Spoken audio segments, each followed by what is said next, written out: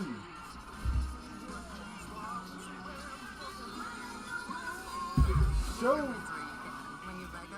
Saturday after NBA coverage on TNT and now streaming on Max. The infamous Frank Franklin expedition, the disappearance of 129 men. Where exactly did they vanish? Maybe we're going to all new Expedition Files. Wednesday at 9 on Discovery. Motherfucker, soon. As long as that property remains a source of contention, I can't fully move on. Janelle, I'm so mad. I'm gonna have to get some lawyers involved. I'm not trying to rip you off, Mary. We were all abandoned. Whatever, I don't care. Living a plural life. Would you do it all again? Listen, Suki, I want to shut you down now. Sister Wives, all new, Sunday at 10 on TLC.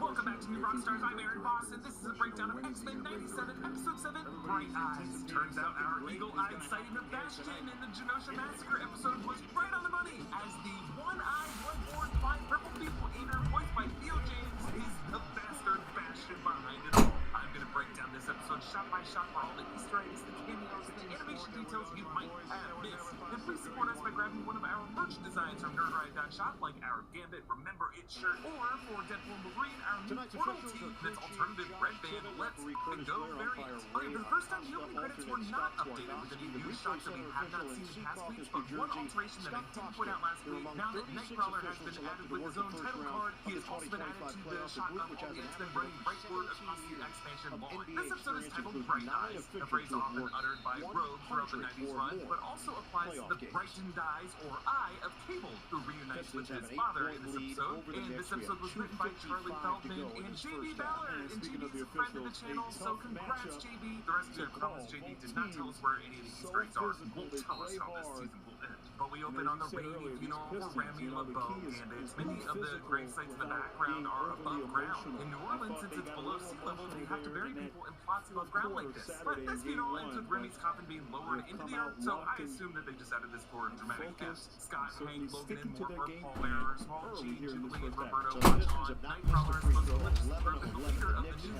faith outreach on Genosha, or what was Genosha, presides over the ceremony, but also in attendance are Gambit's brother Bobby LeBeau, Gambit's ex-fiancée Bella Donna Boudreaux, and Pierre. These three appeared in Season 2, Episode 6 in the 90s run, Externally Yours, which explored Gambit's past with the centuries-old Thieves Guild and its war with the Guild of Assassins. But then on the other side of Bobby LeBeau, the woman with the white streak in her hair is confirmed to be Aurora from the Canadian group Alpha Flight. She's known for having a history with Wolverine, but not with Gambit or with the Guilds. But I did catch that Logan in the scene is often looking off to the side like he's avoiding eye contact with her during his funeral, which is interesting. Nightcrawler begins his eulogy with analogies and references to poker, which is just so fitting for Remy. It's back to an 8-point game.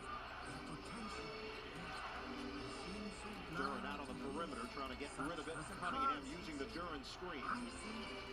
Outside, Harris ends with this. Can't hit the jumper. Rebounded by Hart.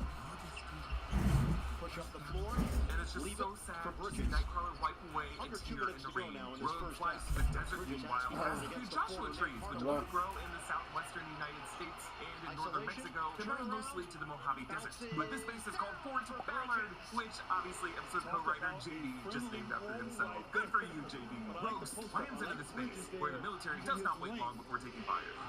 10 points from Mikel Bridges. Another soldier yells, his former teammate. Yeah, I kind of feel like that's Bill Paxton's Private Hudson from Aliens. Splash from the outside. Rogue gets shot in the back, and she somersaults, and then we get a close-up of her eyes showing her brow, wrinkling in rage for a single frame. And then we linger onto her boot as it's slamming down, which is a nod to Rogue's entrance and downward kick from X-Men vs. Street Fighter, or Marvel vs. Capcom 2. Inside is 4-star General Thaddeus Ross. Cunningham lets it fly. Off the rim, and Anobi snatches it. This voice actor is Michael Patrick McGill, and it sounds like he's going to take on Roland Kurtz's version of the character from the MCU in 2008 Incredible Hulk, as well as Civil War, Infinity War, and Black Widow. And after William Hood's passing, the part will now be played by Harrison Ford, now that Ross is president in Captain America Brave New World. I feel better when I'm healthy, specifically when all of it is up, which is why I drink AG1. AG1 is a daily foundational nutrition supplement that supports whole body health. Rather than merely focusing on one area of the body, foundational nutrition supplements elevate baseline health by supporting the essential and universal needs our body has each day to thrive. Nutrient replenishment, immune support, digestive health, and stress management. Many vitamins and minerals are hard for our body to process. AG1 makes it easy by carefully sourcing their ingredients for absorption, potency, and nutrient density, so you can get the most out of the nutrients you consume. The ingredients are accessible, available, and ready to do what they're capable of, so you can do what you're And look, before I started drinking AG1, I was skeptical, but now that I drink AG1, I don't need coffee as much as I used to. I feel like I can recover more quickly from workouts, and it's just easier for me to focus. Like, I thought I was just overwhelmed from work, and that was the new normal, and then I started drinking AG1, and all of a sudden I can concentrate. It's been so easy to work into my routine that I've been kicking myself for not getting started with AG1 sooner. I just drink some in the morning when I eat breakfast, and that's it. Barely any extra effort, and get so much from it. Go to drinkag1.com/BABYYYY and scan the QR code to get your free welcome kit that includes the canister, shaker, a year's supply of vitamin D3, and 5 minutes travel packs. Lay down. Thanks again to AG1 for sponsoring. In the 90s X-Men run, Hulk was one Marvel superhero who never appeared. They weren't allowed to mention the character, but in season 4 before the Juggernaut returns, we see a robot Hulk in the danger room that's just described as large green Neanderthal robots. But this establishes that the Hulk was around versus early as 1997. Rogue crashes through the ceiling with this circular structure. This is likely the Hulk containment cell, similar to the one that we saw S.H.I.E.L.D. use in the helicarrier in the 2012 Avengers film, and the cell the DoDC kept in the Blonsky abomination inside of She-Hulk. Since it would be indestructible and reinforced, Rogue smartly uses it to break through the walls of his base and to threaten Thunderbolt Ross. Meanwhile, Scott Summers chats with a hologram of President Robert Kelly, formerly Senator Kelly, but he was sworn in as president in the season 2 premiere, and one of his first acts was to pardon Beast, much to the chagrin of the FOH, now named Kelly as a traitor to their cause. Now, Kelly followed an unnamed female president, and the 90s era showrunner Julia Lewald recently tweeted that, in her mind, the president was named Margaret Jane Louise Avery. Margaret was named after Margaret Loesch, head of Fox Kids at the time. Avery for Avery Coburn, who was head of broadcast standards and practices at Fox Kids, and both women were essential to the show's existence and its popularity. We wouldn't have it now without them. Meanwhile, Jean Louise, I presume, was named after Scout Finch from Harper Lee's To Kill a Mockingbird. Scott asks President Kelly, what about Val Cooper? High man for Detroit is Cunningham with 18. I knew we couldn't trust Cooper. The theory that she was actually Mystique in disguise, helping Bastion and Sinister and Trask attack Genosha, is looking even more likely. President Kelly points to news broadcasts, including WHIH, the MCU in-universe news service. In one shot, it shows that young female mutant with the blue ribbon, Morty, in a rubble beside Magneto statue head. The shape of the rubble pile definitely evokes Ground Zero from the World Trade Center attack, the part where they hung the U.S. flag, and President Bush rallied all the first responders with a loudspeaker. President Kelly says, off the front of the rim, and that is the end of the first half. Unfortunate optics. The term unfortunate optics is doubly cruel, as Kelly is framed inside Cyclops' Ruby Quartz lens, stinging Scott with a reminder that his mutation left him with literal unfortunate optics. Scott tells Jean that he was caught off guard, but never again, echoing the word Magneto's supposed to win, a nod to Magneto's tragic past with the Holocaust. He says, times like these are when dreaming matters most. it's such a beautiful line, and I'm obligated to remind you that according to Multiverse of Madness, dreaming in the MCU is when we peer into the lives of ourselves in another reality. So these characters are literally elseworlding out of this universe, and surely that might be the only way out. In the ruins of Genosha, we see Barbarous, one of Magneto's mutates from the Savage Land in the Season 2 arc. We also see Blob carrying Nikki. We see the heads of the Magneto statues and the Charles Xavier statue. The latter cleanly split down the middle, almost as if to say Charles's mind is open now that his vision last episode informed him that his children Adam were no longer drinking wine, dancing, making love. We see a couple duplicates of multiple men carrying stuff, while Angel Salvador flies in some food supplies to the food tent where she's greeted by Hulk, Strike, and Slick, the two young mutants that we saw briefly by the fountain in episode 5. Happy to see they survived, along with the metamorph parrot girl, but not let's talk about how to these get quotes, rid of that Mr. spider. Rogers. Run that back, Attach the braces to the support beam. Attach what to what? Go back a Fred step. Rogers did say that this would be something his mother told him, and he first said this in his 1983 book, Mr. Rogers Talks with Parents, and this actually came back up in a Boston Globe piece after 9/11. What do we tell our children? Beast chats with Amelia Bott, a member of the Acolytes from Sanctuary Part 1 and 2, and a few other episodes. she can sweet turn tick matter meds in at a herself great into a price. vapor. And Delivered she's been fast, running medical right to their triage, door. where we see other For mutants from quality Savage meds, Land, for including life with Amphibious and pets, Lupo, there's carrying Stretcher, Chewy. to see Brain Child check vitals. Meanwhile, Try one directing of folks these. That in the is the background best is the buffalo wing winged in the mutant county. resistance You eat member buffalo. It's not Mimic, just Calvin chicken Rankin, food from One invented Man's Worth in episode Buffalo, part the 1. city. One of the First milk survivors that buffalo. she treats You in the alright, man? tent is the It's quite antlered spicy. nature girl We can who do saw it. watering plants back in episode 5. And Amelia says, Everyone wants to Let's talk salary. Great. What do you typically offer for this role? It's competitive. And if it was a number, it would be Competitive. With fresh Indeed, off you the can belts avoid refers awkward to salary the never-ending conversations conveyor from belt the of start. injured Well, survivors, but it another might also refer to the amputations Amelia competitive? might have had to use a belt for. Rogue lands in front of a snowy mountain cabin where out front is a World War II era motorcycle with plates AVN A10, which reference the Avengers Annual number 10, which was Rogue's first appearance in Marvel Comics before her in the snow lands this old gem. Stand down. Please.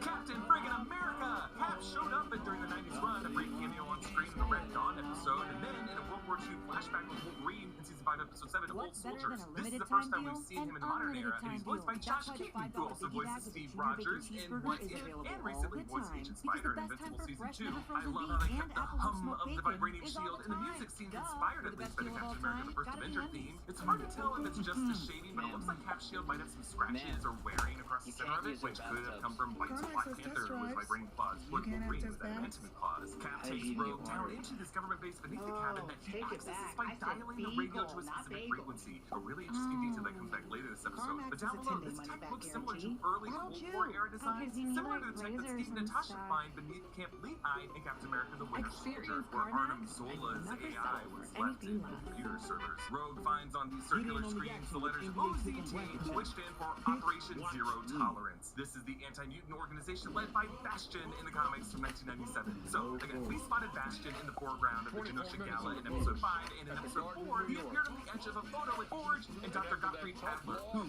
was a disguise of Mystique. So that means Bastion has been here the whole time. Now, Bodineo confirmed that Bastion has actually been making sightings in every episode this season except episode 3, and he's been kind enough to confirm it in this Twitter thread of people who've gone back to find them, so we're going to show them all here. In episode 1, it was when Jean, aka Madeline at the time, reads Gyrax's mind, and she briefly sees a shot of a child drawn with a purple Crayola crayon, which is Bastion's color, and Tomeo confirmed that this was the sighting. This would be from Bastion's youth, when he came through the future portal as an amnesiac human who was raised in this false childhood by Rose Gilberti. In episode 2, Bastion is sitting in plain sight with the world leaders of the UN right beside Val Cooper. So confirmed that Val Cooper is part of this conspiracy. We even saw her wearing Bastion's colors when she came out of the helicopter in episode 1. Now, episodes 4 and 5, we already mentioned those. And then episode 6, Tomeo said was a, quote, sort of cameo, and I assume it was that shot of Nimrod Master Mold added to the opening credits, or maybe when Professor X's globe burst into purple plane and the astral plane. Bastion is a combination of Nimrod, who's an advanced sentinel from the future, who appeared in the time travel arcs of the 90s series, and Master Mold, the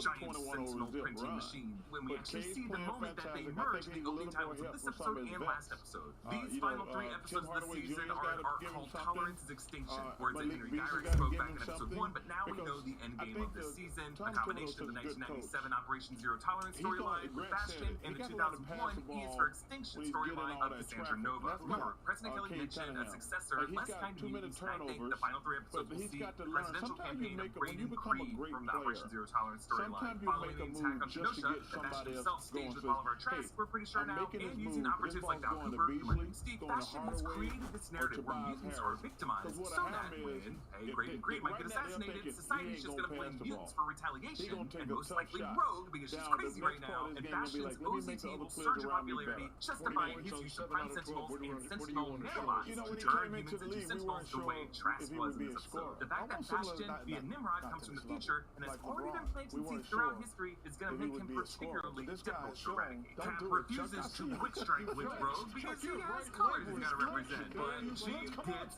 petty. Come on, Cletus.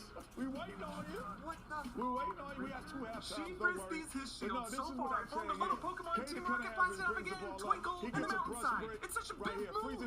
So typically, you're saying, okay, you get the brush screen, I gotta get back because he's gonna actually Meanwhile, back in Genosha, there's strong guy from X Factor, Roberto and Jubilee debate whether he should come out to his mom, saying that if they had been here in Genosha and their parents found out that they were dead and that they were mutants on the news, that just would have been terrible. Former showrunner Bo DeMeo did say that in addition to 9/11, the massacre of Genosha was inspired in part by the Pulse nightclub shooting in Orlando in 2016. And yes, a reminder that Bo DeMeo was abruptly fired before the season, and we still don't really know why. Beast shows Trish Tilby the memorial with a parent metamorph mutant from episode 5 Planet Kill for Legion Callisto, and man, she really breaks down sobbing in the shot of Charles Speaker's statue head. DeMeo confirmed that both Callisto and Leech died, but the fact that Leech was at Magneto's side at the moment of impact is supposedly how Magneto survived the blast. I guess Leech either absorbs some of his powers, or Magneto transfers some of his life force over to him, or Leech absorbs the power from the Wild Sentinel. And by the way, this parent metamorph mutant is an original character for the show. That was confirmed by our contacts on the show. Beast quotes Dr. Martin Luther King Jr. saying riots are the language of the unheard, and Trish says that if mutants smash windows, the public won't sympathize with them. Beast bristles at this and says maybe they shouldn't have begged for their tolerance, and we are seeing how this is really playing directly into Bastion's plan. Rogue finds Skyrick in a Mexico City mansion with armed guards, which reminds me of that scene in Sicario where Benicio del Toro finds a cartel head safe in his mansion because the CIA and other governments have a history of letting cartel leaders enjoy legal immunity comfortably from their homes. Skyrick observes butterflies, beetles, and other insects, kind of like something Buffalo Bill would do in The Silence of the Lambs. Let's set our new rockstar's in-house science nerd, Bird, quote, butterflies and beetles offer a myriad of examples of the speed at which species can evolve based on environmental pressure and niche adaptation. I agree, Bird, but the opera music we're listening to here is fittingly Puccini's Magic Butterfly Act 2, Un bel di vedremo. Rogue absorbs his life energy, nearly bringing him to death. And notice how in this moment it gives her a brief vision of Bastion, followed by a vision of Nimrod. And then one of the butterflies in the broken jar likely flaps its broken wings. And I think this represents Magneto, an experiment as subject. Documented that actually brings to life. It ends with Rogue blacking out, and then until we see her Nightcrawler enter an alley, we did confirm that there was a deleted sequence that would have shown Rogue's breakdown function connected with Skyrick's brain that then would have led to her crashing into this alley. But we just don't see it in this episode, and we just have to assume that she is blacked out. Meanwhile, Jean back in Genosha has psychic visions of Dazzler's final moments, followed by Rebel falling on Emma Frost and Sebastian Shaw. We also see Squid Boy crush in his tuxedo. Finally, we get an answer to why Madeline saw rats back in episode 5. It's the rats scurrying through the rubble looking for corpses to feast on. Good lord. Jean says. He reminds me of the reincarnation of Serge Ibaka. Serge Ibaka? Now, Jean here is framed in broken glass with 7 other reflections of herself, making a visual clue that alternate timelines are going to be what they explore with Cable to undo all of this mess. Jean reminds us of her past sacrifices that we saw throughout the 90s run. And from the free throw line. Jean senses another telepath, which Scott assumes is Madeline, but it's actually the psychic Emma Frost. Beast says, Time and transmutation has never been more dormant mutation triggered by duress. Now, we never saw Emma Frost take her diamond form in the 90s run, but in the comics, it is triggered by an attack on Genosha. Scott lifts his visor slightly to hold his nose as he sobs, risking releasing his optic blast. That's how emotional he is. But notice how Jean wipes a tear. He smiles slightly, but Morph calls him back to the Blackbird, so they're deprived of this little moment together. Jubilee and Roberto head to the DaCosta family home, where they greet the family butler, pouring a Jimbo. And I love this music on Jubilee here. 4 times points on restaurants around the world. Charm with small talk. So you can raise the bar. The music that Mom listens to is Socino by Fabienne Vermont and Joanna Luciani. And while she seems to accept his mutant status, she immediately disappoints us by saying they need to keep him in the closet publicly so that shareholders can get rattled. This was 1997. It was the time when Don't Ask, Don't Tell was considered a good idea. Nightcrawler wakes up Rogue in Mexico City, and they see a friend is set up. So this must be Dia de los Muertos around that time, which would be the end of October. And if the next 3 episodes take place in the course of the week, that might mean we're in election year, and election day in the United States would just run over. Grading Creed hasn't been mentioned yet this season, but the reason President Kelly is nervous about polls could be that he's got an election in just a couple weeks. Nightcrawler reminds us that he and Rogue have siblings. Both of them do share a parent in Mystique, who was Rogue's mother figure, and now technically Nightcrawler's biological father, as of the recent X-Men Blue retcon of Azazel's parentage to Mystique and Destiny. And the other X-Men are there, and I'm sorry, but Wolverine and Morph posing like this on the steps is just completely ridiculous, and I love it. Like, they're trying to give Rogue the most, like, thumbnail-y image of the group of them. Fashion. Protect the skin, you serve it. The skin you defend. Protect your skin with La Roche-Posay's ultra lightweight sunscreen with NBA Finals, you don't To defend against skin cancer. Get in on the And action prevent with visible NBA Pick'em aging. Bracket Challenge. Every day is a Presented by sunscreen Passion. day. Predict the winner of each matchup and who will be Swiffer duster crowned traps NBA 4 times champion. more The dust, more points you more get, clean, the even better lava your proofs chances up. at winning great prizes. And if you nail that Making perfect it hard to bracket, reach. you could win $1 million. Swiffer. Play NBA Pick'em The Bracket mother of Challenge all for free cleans. today Love it at or your money back. NBA.com/bracket or on the NBA app. With Pick, Chase, watch, you win. can get a debit card for Once your upon a time, independence. a young couple Parental inherited their notifications, so grandfather's you can keep an eye on how they're using it. Stop budget. Control Renovating for the parents, chateau is freedom keeping for my kids. grandfather's legacy That's alive, family but values. it is falling apart. The bottom floor is the beauty. Guys, May I one present to way you to this tell secret people about passage Boost point? Mobile's new The 5G 3 network. floors above are the beast. Oh my gosh.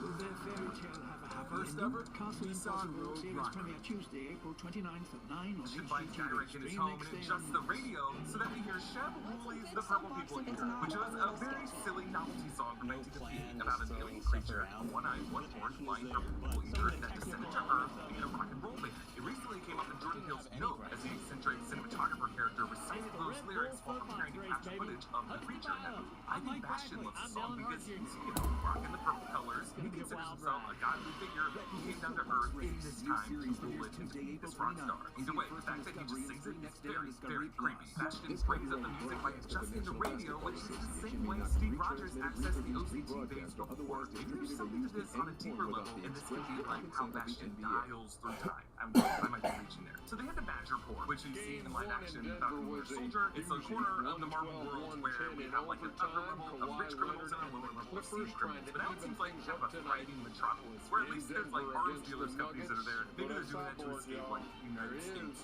regulation laws and doing the real naughty stuff. At least that seems to be the case with what Horizon is doing. The billboards we see reflect the ones we saw in Times Square back in episode 1. We see Vista Corp, that's a company Scott Lang used to work for, Yashida, that's a company Shinjin Yashida, the Silver Samurai, and then the space shuttle that might be the space shuttle Columbia that was tied to the Dark Phoenix storyline, at least the movie. And then the building they go to has this neon sign that I believe translates to Horizon Labs. And then the sleeping security guard inside wear hats that say Horizon in English. Horizon Lab is a leading technology company from the Amazing Spider-Man comics alongside Oscorp that produces the spider armor. Later, we see this building is in between Roxxon and Hammer. Roxxon, the recurring cheap conglomerate that we see throughout Marvel films, and Hammer being just Hammer's weapons manufacturer who is on Iron Man 2. So really, in terms of like weapons manufacturers, this is like Murderer's Row. Morpho's society gets a Diet Bingo from the vending machine. This is the same juice drink from the bottling plant that Bruce Banner worked at in the 2008 Incredible Hulk film that he bled into and was later drank by Stan Lee. One of those bottles showed up in the first Deadpool and Wolverine trailer, and when Morpho opens it, it is a pull tab. Maybe because it was like canned in Brazil, or because they stocked up on Diet Bingos long before 1997 to make sure the secret entrance would always operate. But the X-Men pass these things, and these are Prime Sentinels. Beast later observes that the tech is light years beyond what they have today, telling us that Bastion got his tech from the Nimrod side of himself from the future. Now, as they're walking in, we hear Bolivar Trask's audio recordings in the background. That's why when you find stability, you gotta grab it and hold on to it. Like how Verizon just lets you lock in a low price for 3 years. Even if you're already a customer. Is that even real? That's not just for me. So the Mark And they I give you a free Sentinels phone were the on name any given to plan. the first Who's generation doing that? Sentinels that we saw all the way back in X-Men number 14 in 1965. So Trask here is listening to his old recordings in a kind of state of regret over what he has created. Asimov's Law refers to the science fiction writer and thinker Isaac Asimov's 3 laws of robotics, in which the first of them is a robot may not injure a human being or through inaction allow a human being to come to harm. And we gotta wonder if Trask was able to get around this by programming the Sentinels to see mutants as not technically human. Moore calls Bolivar Trask poor man's Oppenheimer, and indeed Trask says this: "Now I am."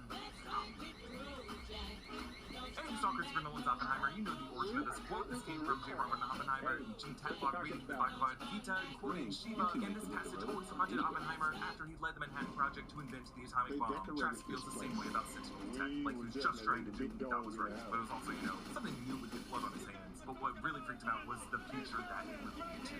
And Rogue savagely drops Bolivar Trask, planning to murder him. And I like how Wolverine experienced character for him, retracting his claws and admitting they all wanted to do it. But Trask blows back up and wallops Rogue, causing this explosion, revealing that he's become an android human sentinel. And we don't see them, but I'm pretty sure he has been infected with what are called nano sentinels, aka Sentinites, which is what Cassandra Nova uses in the comics. This is after her Master Mold 3-headed wild sentinel kaiju that attacks Genosha. They later find out that she had also discovered at Master Mold these little nanites and secretly released them into the air, that whenever her blood was spilt on one of the X-Men, they would be infected into anti-mutant weapons, but they aren't discovered until after this by Beast and new X-Men 119. This series seems to be reassigning everything that Cassandra Nova did to the character of Bastion. Bastion is himself an android made of Nimrod future tech and a master mold. And Trask was his first step in turning a weak human into a sentinel android using these nano sentinels. And I'll get to later how this connects with Cable, because I think it really does all lock into place here. Robo Trask is what I'm calling him now. He levels the floor and Rogue's unconscious body rolls and is caught in a blink of miss bam by Nightcrawler. He wraps his tail around her. I love that. As they fall, there are more signs in Stark Industries. Coca-Cola, which is an off-brand version of Coke from an Iron Man comic. The Costa family company sign and a billboard reading a grand return to the stage, which I betted was an ad for Dazzler's tour. Jean telekinetically tosses the top half of the Horizon building into the bay, and whoa,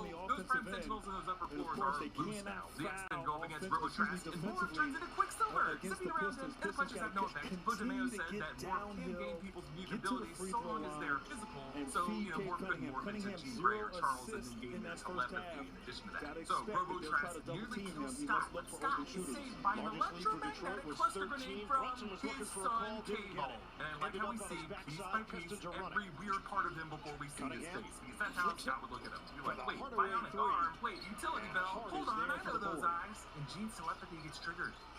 Get into it quickly. Loop it for Bridges.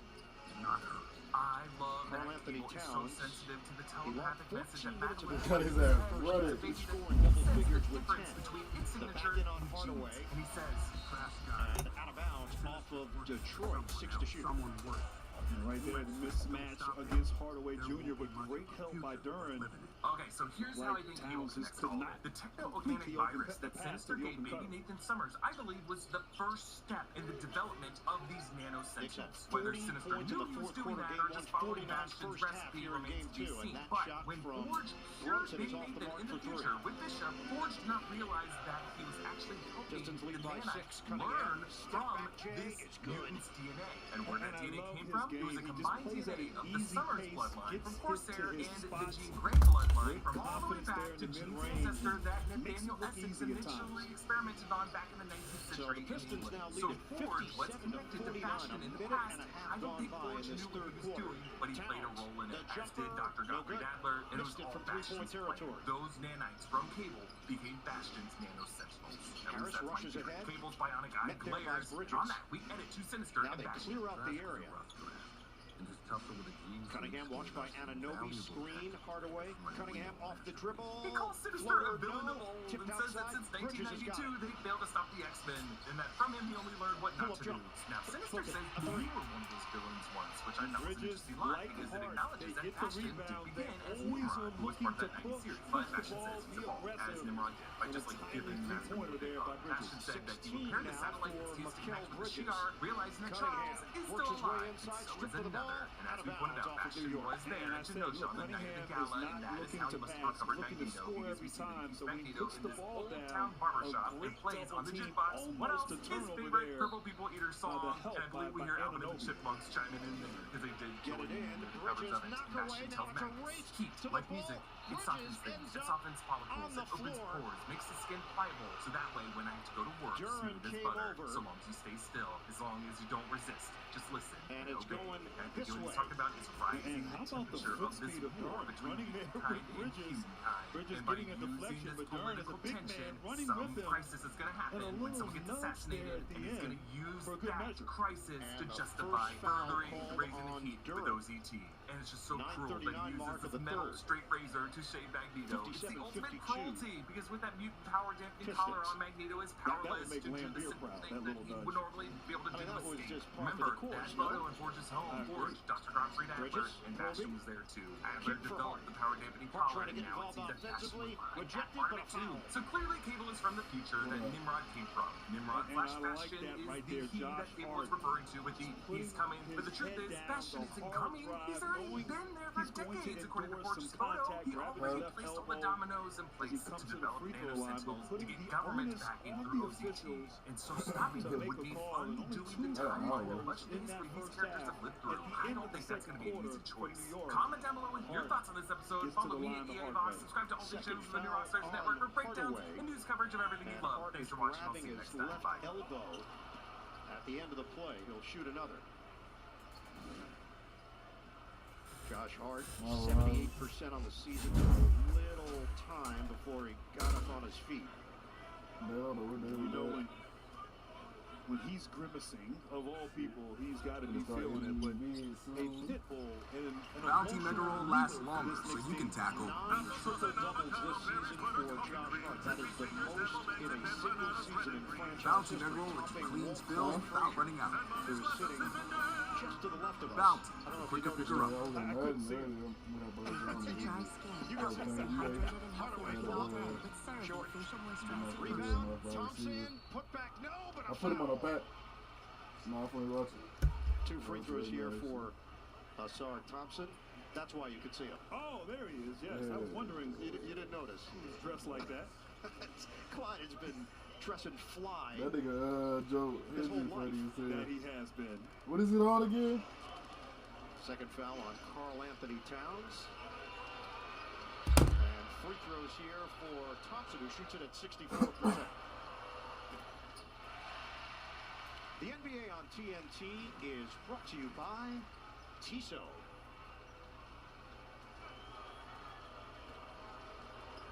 Asar Thompson, 22 years old.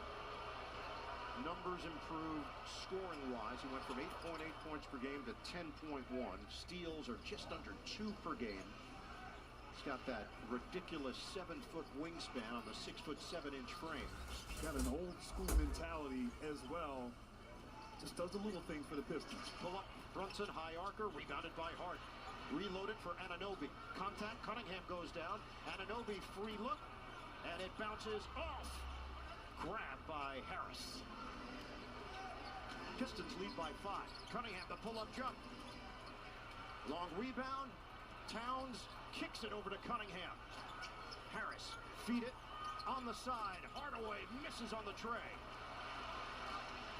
Hart up the floor in a hurry. Brunson spots up, fly by. Brunson short on a 3. And Duran secures another rebound. And a great late contest there by Asar Thompson on that jumper from Brunson. Neither team shooting it well here in the third. And Harris is going to the free throw line. Ball movement for Detroit leads to a Towns foul. Both teams are 1 of 7 from the field in the third quarter. It's number 3 on Cap. Yeah, I think right now as you see guys breathing heavy, I mean the pace up and down and the physicality certainly takes a lot out of you on both ends for both teams. 2 free throws here for Tobias Harris. Let's take a look at our FanDuel live point spread for tonight's game. Start of the game, Knicks were -6.5. Currently minus half a point.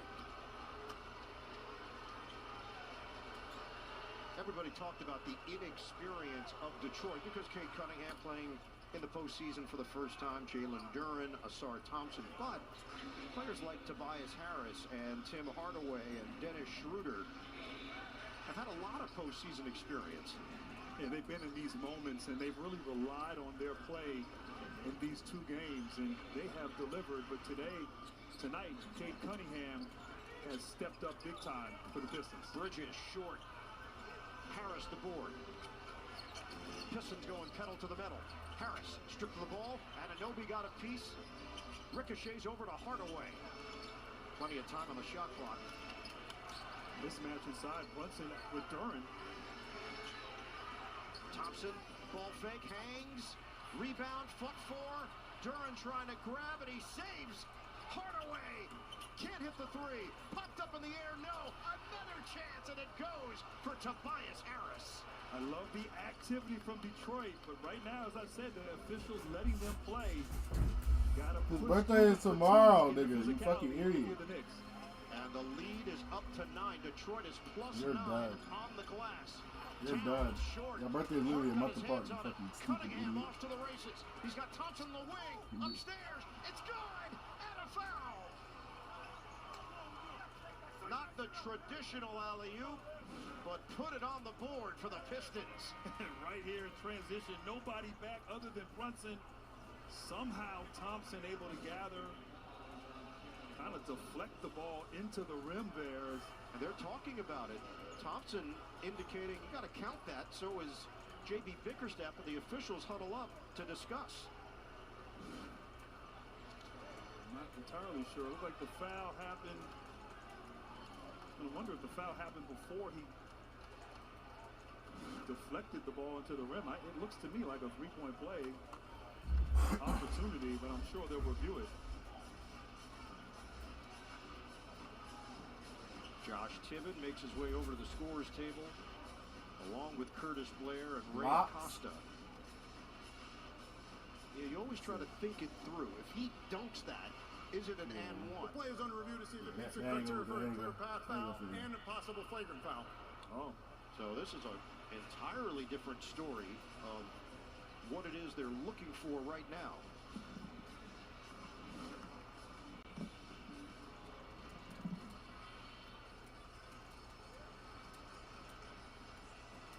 So Thompson getting upstairs. They think the basket is going to count. What up? What up? And they're celebrating the three-point opportunity, but they're not putting the basket on the board, and they're checking to see if Brunson went high on the push for Thompson. I didn't see anything that was worthy of elevating that call right there. I thought it was just a common foul. But I'm not batting 100 this year on these reviews, so we'll see. I'll tell you, I've been impressed. The Pistons at halftime, we saw that in game one. They came out in the third quarter, 36 points in the third quarter, one of their most efficient offensive quarters of the season. And they have brought the intensity, Upon the review, focus, there's and but no well. defender between the ball and the basket, and the pass has been released. It meets all the criteria for a clear path foul.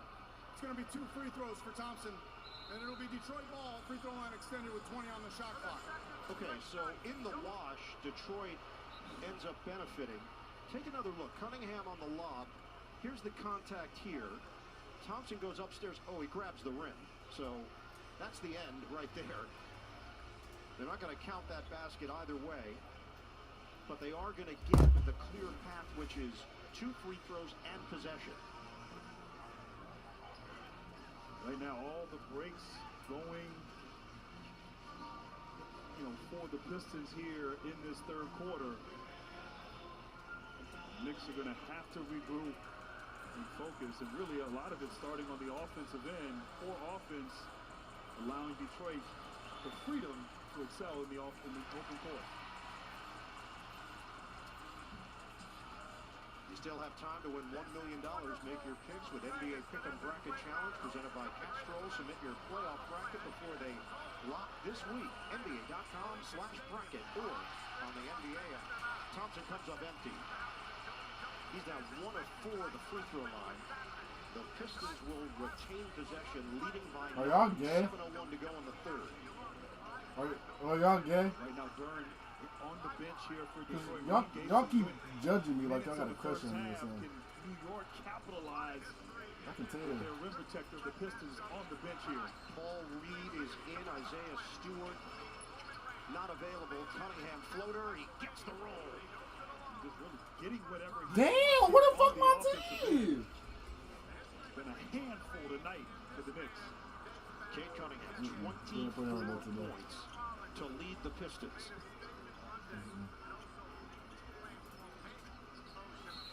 Contact from Thompson. Down goes Brunson. Personal foul on Asar Thompson of Detroit. And they have really been physical with Brunson all night. On the ball and off the ball. You see it right here. Thompson fighting through the screen. And Brunson selling it. 2025 NBA playoffs presented by Google.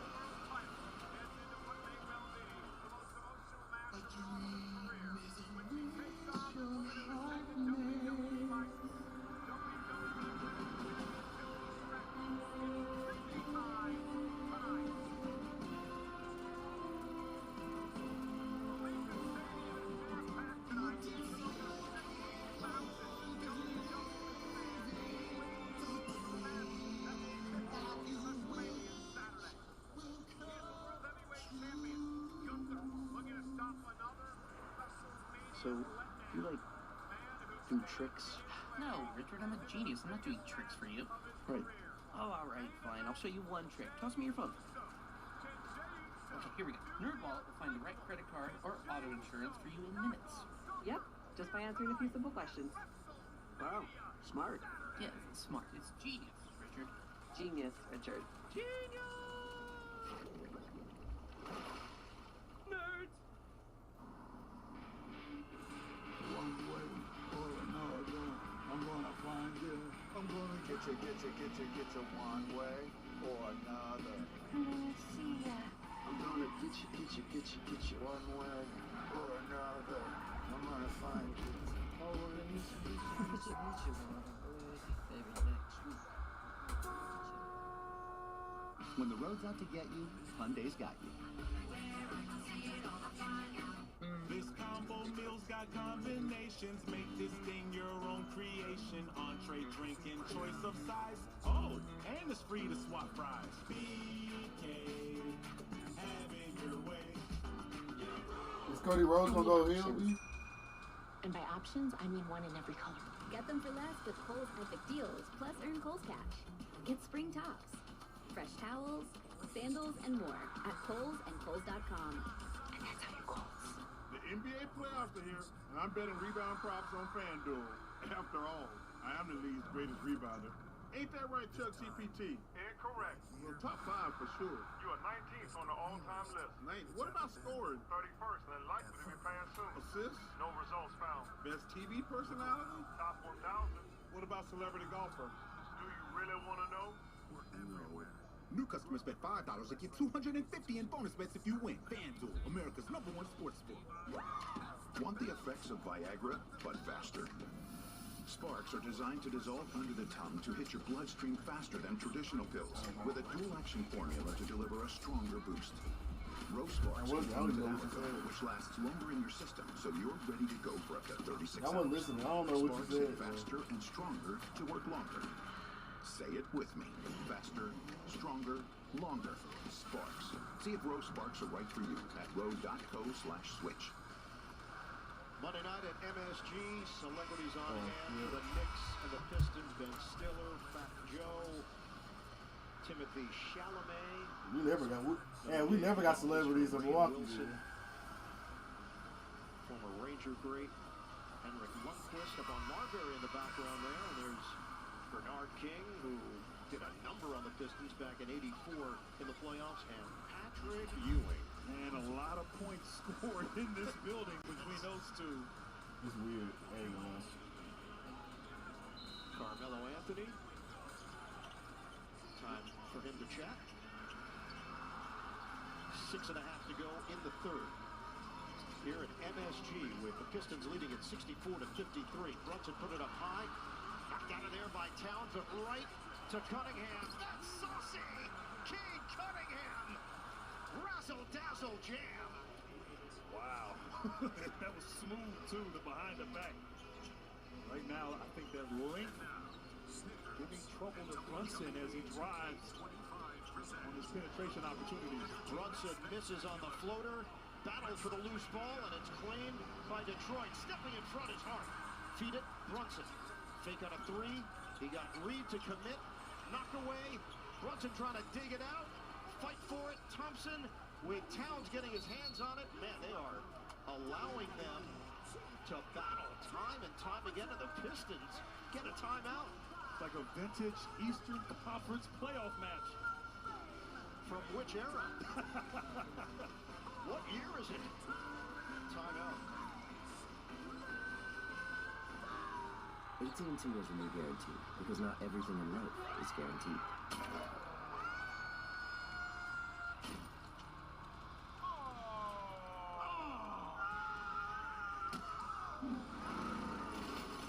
Don't sweat it. Get our best deals on smartphones like iPhone 16 Pro on us with your choice of our best plans. That's the AT&T guarantee. And right now, trade in your iPhone any year, any condition, and get up to $1,000 towards your new iPhone. Asia, your car's small. It's fine. When you became MVP My once, teeth be was so that ass in fine? this damn No, game. you did it twice. But you're fine with this tiny car when you could just sell it to CarMax? I can't feel my legs. Introducing Michelob Ultra Zero. Zero alcohol, ultra smooth taste. Just 29 calories. Stay in the game with Michelob Ultra Zero. Popeyes has gone full pickle. You got your pickle glazed sandwich.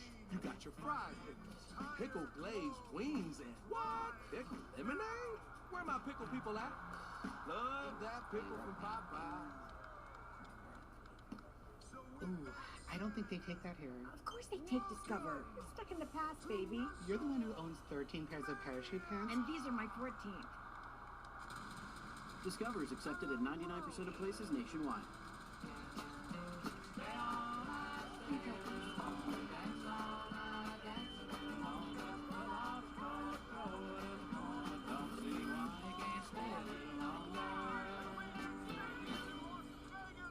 Lowe's knows spring is a chance to prove you've got this whole adult. Like, bro, kill me. And same-day delivery. You'll have your home feeling all grown up. Lowe's knows how to help you spring. We're a naked and afraid odd couple. She's in for help. He's just so obsessed. Jarrell is being a little bit of a man baby. Peter. Everything here is unforgiving. I'm not going anywhere until I cross the finish line. New Naked and Afraid. See it first. Sundays at 8 on Discovery. And stream next day on Discovery Plus. Something's coming, something coming. If I can They make him cannonball him down with the sky clean and his eye bright as a roll. He has done it. Rolling Garros champion. It's only just out of reach. So much excitement and buzz. Under a amazing. I got a feeling there's a miracle too. Gonna come through. Coming to me.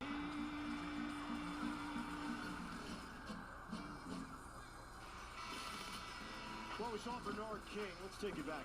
1984 first-round Knicks Pistons King sensational series. 46 points in both games, 2 and 3. Franchise playoff scoring record that stood until last season. 44 points in the decisive Game 5 of that series. He averaged 42.6 points per game. And he's trying to rally on the Knicks. Cade Cunningham is putting together a highlight reel of his own. And he's looking like a young Bernard King right now. Scoring in the mid-range. It's so smooth in transition, pointing at the legends, the Knicks legends on the baseline. Cunningham now with 26 points, 9 rebounds. The Detroit lead is 13.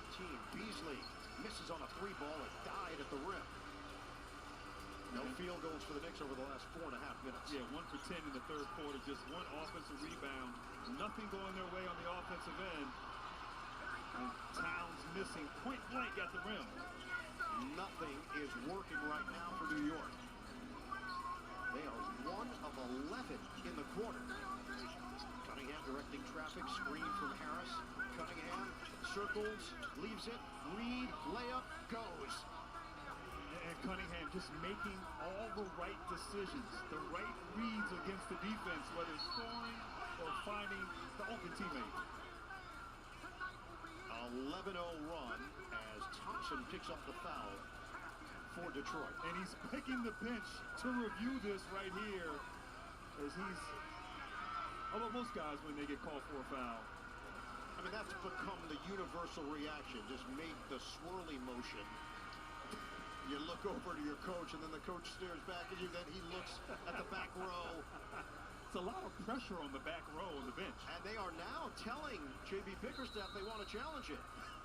So the indicator from Thompson went initially to J.B. Bickerstaff. Then he looked over to the bench. There was a delayed reaction, and because the ball had not been tossed in yet,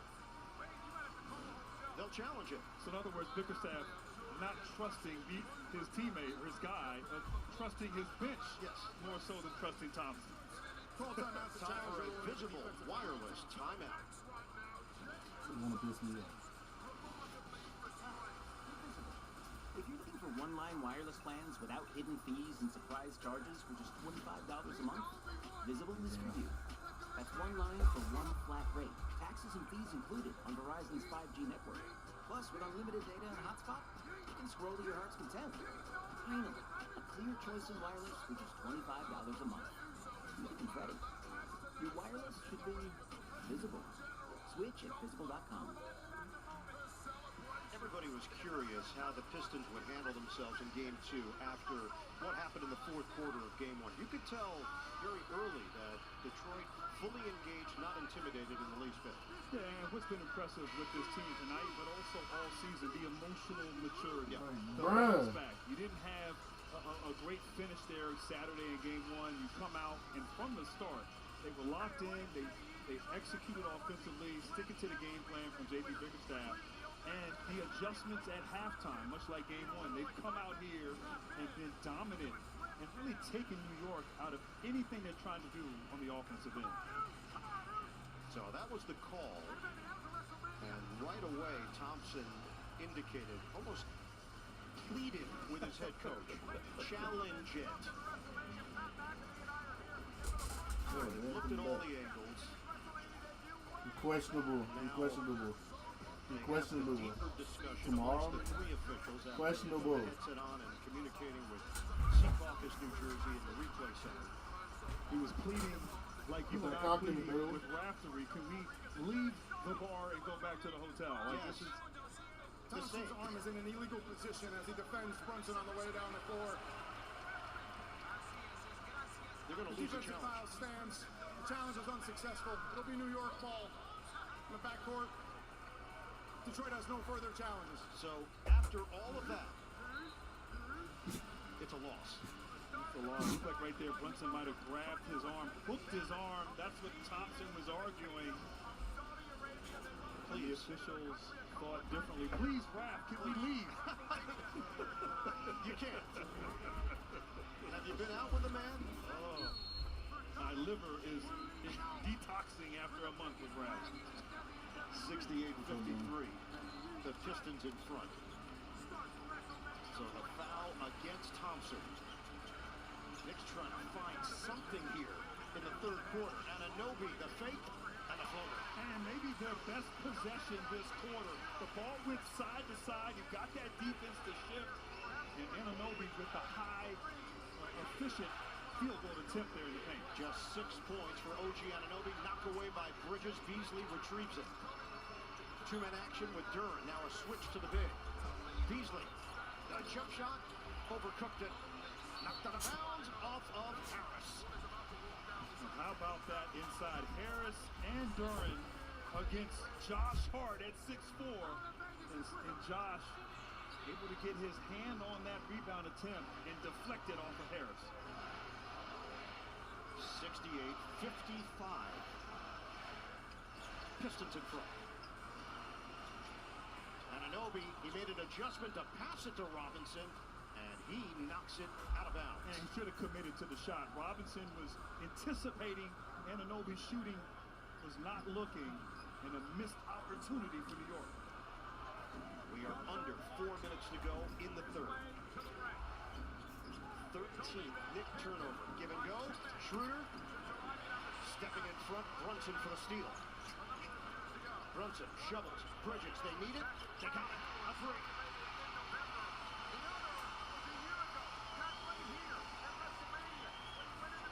Ten-point game. 3.5 to play in the third. Here's Harris one-on-one with Hart. Harris, step back, Jay. Doesn't go. Robinson grabs it.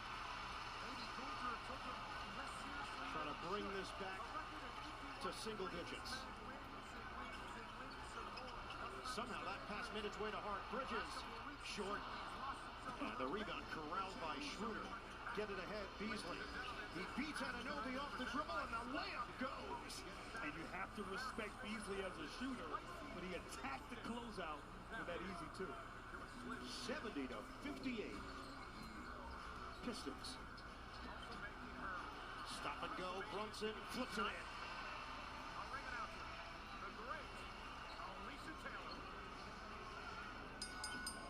We all remember what the Knicks did in Game 1. They went on a 21-0 run in the fourth quarter.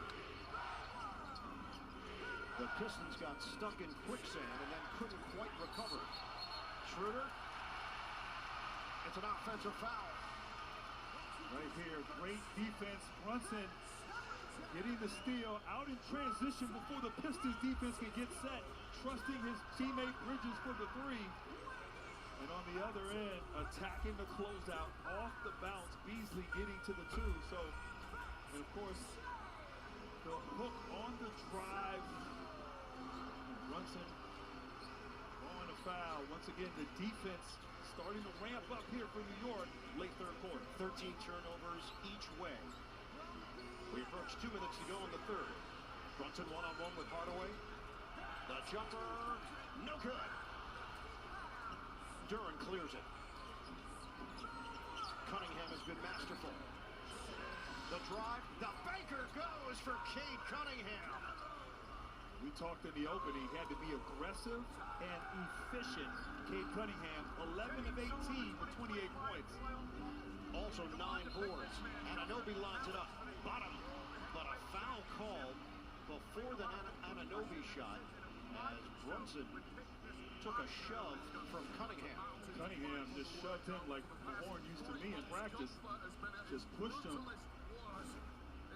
right in front of the officials there. And want to make a foul like that, put Brunson on the free throw line here with a minute 46 left here in this third quarter. I feel like you have some stuff you need to work out with Rick Mahorn because it pops up a lot. Yeah, I mean, we were good teammates, but he was hard. You know, he was hard on me, and you know, sometimes unfair. And you know, we can let it all out. Yeah, it'll come out throughout the night. Upcoming NBA playoff schedule tomorrow night. NBA TV's got you covered. The Bucks and the Pacers game 2. TNT, Grizzlies and Thunder. The Lakers hosting Minnesota. Go to NBA.com or visit the NBA app for more info. So the rebounding numbers. Duran's got 10. Harris has 10. Cade Cunningham has 9. It's 37-25 Detroit.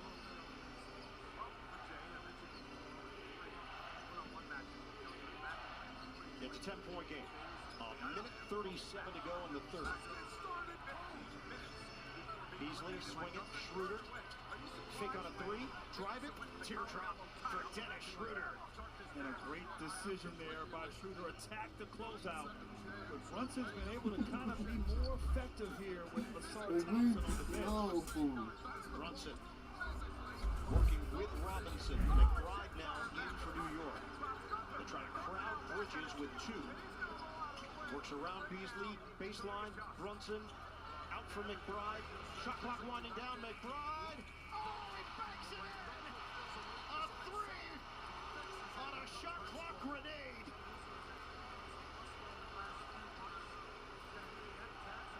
(74-65) Detroit.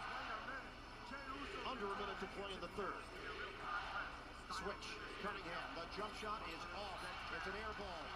Pistons felt it was tipped on a deflection. Were they right? I'm not sure if it was tipped. He might have been hit on the arm right there, but uncharacteristic of Cunningham. But how about that shot by McBride? He felt Anunoby got a piece. 2-for-1 opportunity. Brunson aware of it. Back in. Turnaround. It's good.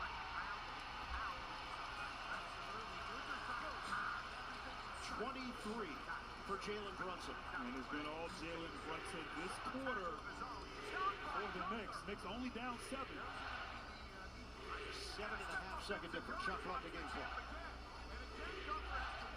Duran screen for Cunningham. And a kick. So reset it to 14. Brunson is making the case. I didn't kick it. Cunningham kicked it. Yeah, he might be right. It looked like Anunoby got his hands in there and it went off the left foot of Cunningham, at least from that angle. Did it hit Anunoby's foot? It does benefit Detroit because now the shot clock and game clock are about a half a second different. 5 to shoot. And Brunson fouls Cunningham as the Knicks have 1 to give. 5.8 on the clock. Tobias Harris pops off the bench, and Josh Hart does the same. I'll tell you what, if the Knicks can get a stop here, and regardless if they're able to score on the other end, they didn't play great in this third quarter. but to stay within striking distance for the fourth quarter would be a huge win here for the Knicks. Cunningham get it in for Harris. Cunningham comes to the ball, trying to fend off Anunoby, and a foul is called at the 2.6 mark of the third. So that's going to send him to the free throw line. Not what you wanted there for Tom Thibodeau. I'm not exactly sure the way the game has been called tonight. A little bit of a ticky-tack. Well, no, he grabbed his arm right there. Anunoby, but Cunningham once again not settling, attacking, putting the onus on the officials to make a call. He is 5 of 6 at the free throw line tonight. Cunningham on the verge of cracking 30 points. Bleacher Report is your one-stop destination for all things NBA. Get live scores, breaking news, highlights from today's game. Download the BR app now. Second attempt here for Cade Cunningham, 23 years old in his 4th season in the league. #1 overall pick in 2021. Great size, length, very poised.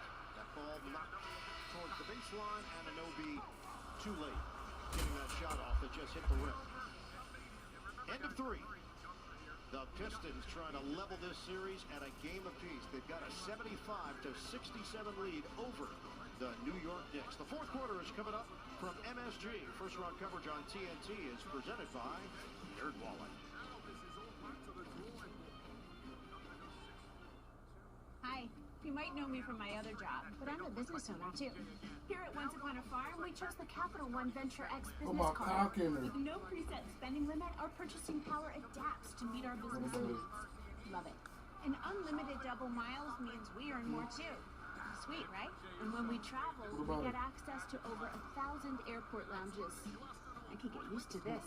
The Capital One Venture X business card. What's in your wallet?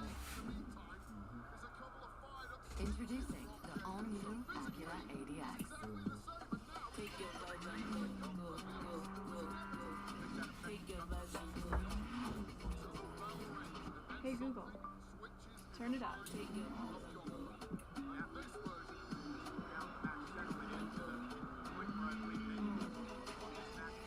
Take your buzz and go.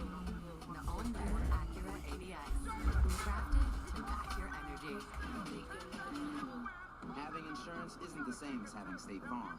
It's like getting Bateman when you need the protection of Batman. Easy, Batemobile, not too fast, baby. Never play with poison ivy. Someone's a flirt. Batman, please. So don't settle for just any insurance when there's State Farm. Oh, I get it now. Poison ivy. Don't worry. DashPass saves you money on DoorDash, so you can skip the trip to the grocery store and stay right where you need to be. DashPass by DoorDash. Your door to more savings. Gemini, can you look at my resume?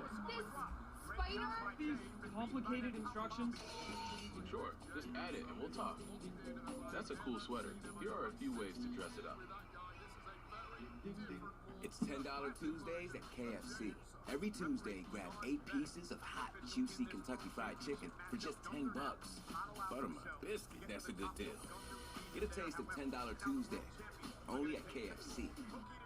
How many subscriptions do you have? Probably just Netflix and Spotify. All right, it's saying you have 13 subscriptions, which is costing you around $270 a month. What? You can cancel the ones you don't want right through the app, and it can even help you try and get a refund. Welcome back to Madison Square Garden. Cade Cunningham, the all-star for Detroit, has really put on a clinic. Mid-range games, in transition, big bucket, getting to the free throw line, high efficiency. Cade Cunningham playing with purpose and determination for the Pistons. A moment ago, our own Stephanie Reddy caught up with Coach Tibbs. Thanks so much, Coach. Cade Cunningham has been very well offensively. What do you do to stop him? Yeah, we got to make him play in a crowd. We got to make the second and third effort. The physicality level's been pretty high in this game. Who's that to advantage of? Yeah, no, we both got to play physical. We got to rebound the ball better. Thanks, Coach. All right, Stephanie, Knicks were down 8 to Detroit entering the fourth quarter in game 1. The 67 points they've scored through 3 quarters, the lowest point total this season through 3 quarters of play. This Knicks team averaged 115.8 points per game. Detroit 75, Knicks 67. We start the fourth here at MSG. Brunson has a screen from McBride. Now a switch. He draws Beasley. Brunson turns the corner, floats it up, gets the call as he hit the floor hard. It looked like Jalen Duren coming over from the weak side to contest on the drive from Brunson. Maybe after he released it, there was some contact. And that's number 2 on Duren. Brunson just needed a moment to gather himself. But I don't love that possession right there for New York. No one else touched the ball. A lot of isolation basketball, which plays, I think, to Detroit's strength on the defensive end. You gotta move the ball, get that defense side to side if you're New York. And I think Brunson, to expect him to do that every possession here in the fourth quarter, he'll be worn out. Brunson's first miss of the free throw line. He is now 4 out of 5. The Knicks are 5 of 7, so the only other Knick to attempt free throws is Josh Hart. Pistons are 17 of 22. 1 out of 2 for Brunson. 7-point game.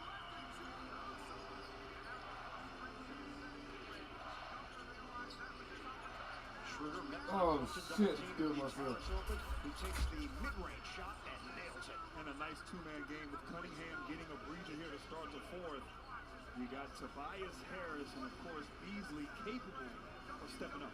15 points, 10 rebounds, a double-double for Tobias Harris, native of Long Island. Brunson has a screen from Towns, who's been quiet. Brunson, feed it, Hart, jumper, short. Rebounded by Beasley. Pistons lead by 9. You're gonna milk it. Just continue this 2-man game here. Harris and Schroeder, screen and roll action, get the switch you want. Harris looking. Beasley off the rim. 3-pointers have not had a huge impact here. Pistons are 4 of 21. The Knicks are 8 of 25, and Thompson can't believe he was called on the foul. And that was one of those plays where it looked like the official called the foul once Brunson fell and lost the ball. Not sure if Brunson hadn't fallen there. A good defense, I thought. Well, maybe his foot got tangled up with Thompson there, but Detroit, what's been impressive, it's the first time this year for me seeing them live in person. The length they have on the perimeter, multiple guys shuttling in and out. Throwing a lot of different guys at Brunson, trying to wear him down.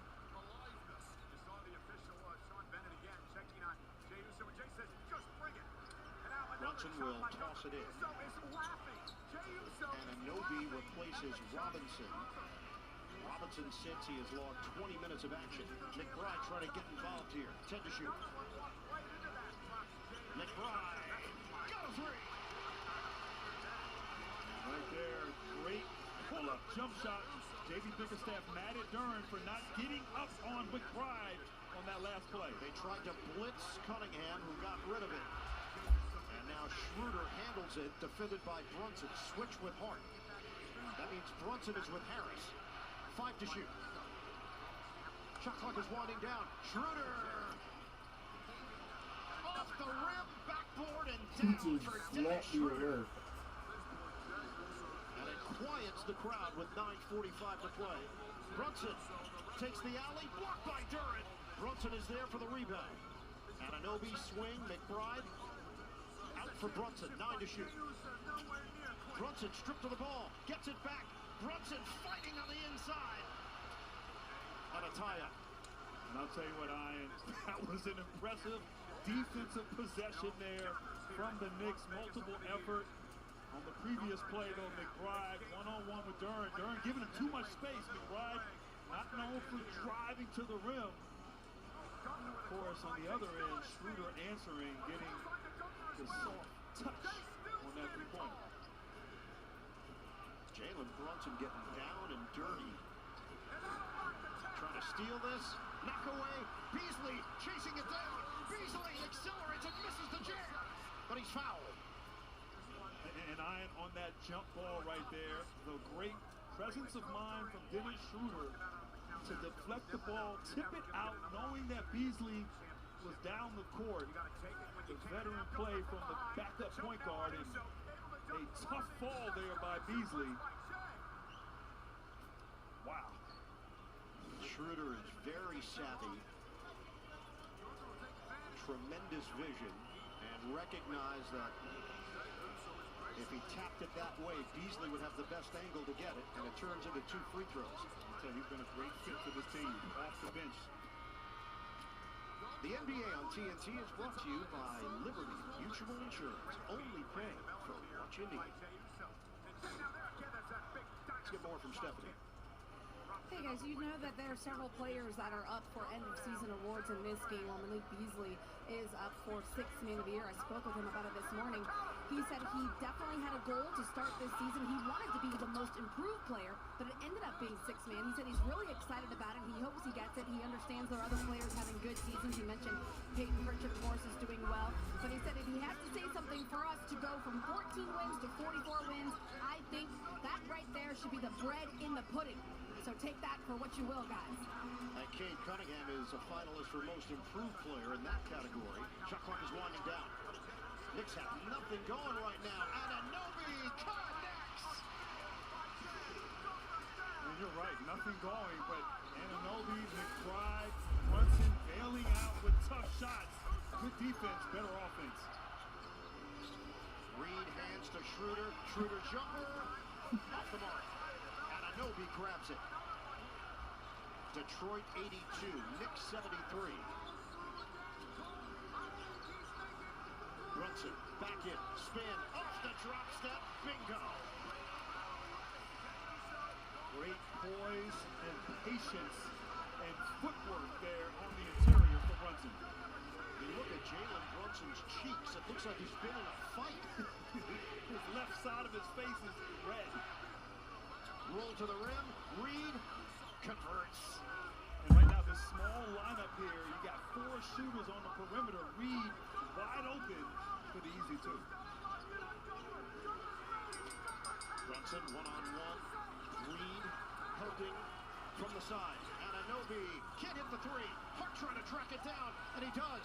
Schroeder was there and then knocked out of bounds by Reed. Hart is asking why there was no call as he got his legs taken out from under him. Don't tell me these teams don't want it. Both guys, multiple efforts, diving on the floor.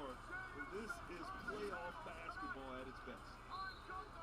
Anunoby, the trigger man. Pistons continue to keep the Knicks at arm's length. Hart mishandled it initially and then couldn't finish. It threw off the timing. Cunningham gets through the first wave. Cunningham can't finish with the left hand, but he is going to the free throw line. And right there, Cunningham, his ability to handle the basketball and take on the contact. Great balance, could have easily lost it there. Fouled by both Brunson and Hart, and still able to get to the basket. Almost a 3-point play opportunity. They're going to get Hart on the personal foul. Cunningham, a pair of free throws here at the 7:42 mark. TNT is your new home for Roland Garros. Watch the stars of the tennis world descend on Paris beginning May 25th on TNT and stream it on Max. Kevin McEnroe will be on the call. Brian Anderson will be calling Roland Garros as well. And Andre Agassi. That's right. Just joined the team.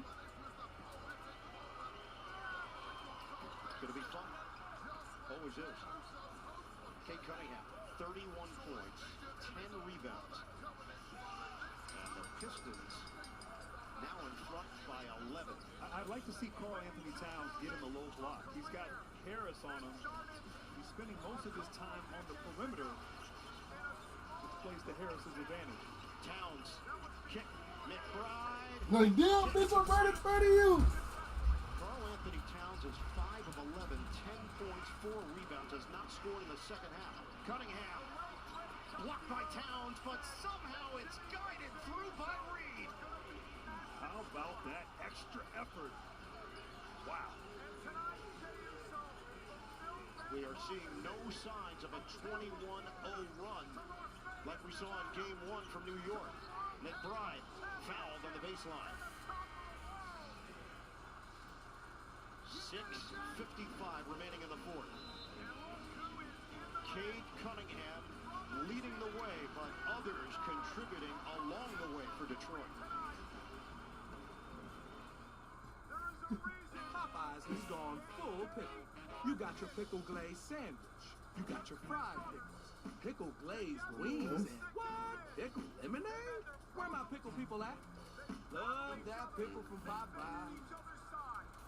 If my healthcare provider had Agent Force, the powerful AI from Salesforce, an AI agent would have automatically paired me with a specialist hours ago.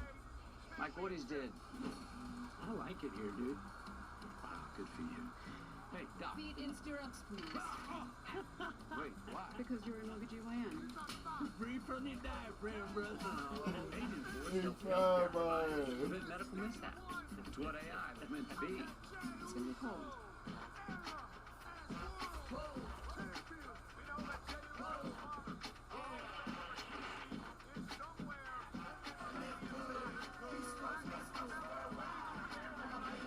When you're a sports fan, nothing beats being there. And when you're with Amex Platinum, you never miss the next big moment. That's the powerful backing of American Express. I want to miss you so much. Oh, just got an online offer from CarMax to sell this mom van. This is the greatest day of my life. Oh, the saddest day of my life. Gemini, can we talk about My resume. This speech I have to make. this photo I just took? Just add it and we'll talk. Whoa, that's a pretty big hole. How can I help? What do you know about drywall? Patching a hole can be easier than it looks. Why does Special K have 10 grams of protein? God damn! Yep, that's why. Special K. Special for a reason. I have 10 years of experience. This job requires a college degree. Any degree. Indeed matches you with jobs that actually match your experience. And what was your major? Dance. Oh.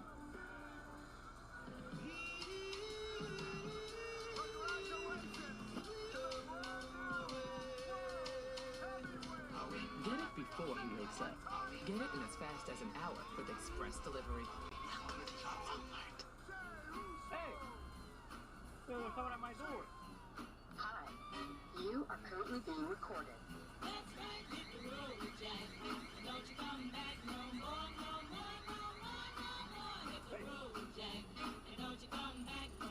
No, put that back. What you say? If I want to leave, buddy. Hey, man, put that back. Hey, put the package back. Two-way talk, built-in siren. With Ring, you can make them hit the road from anywhere.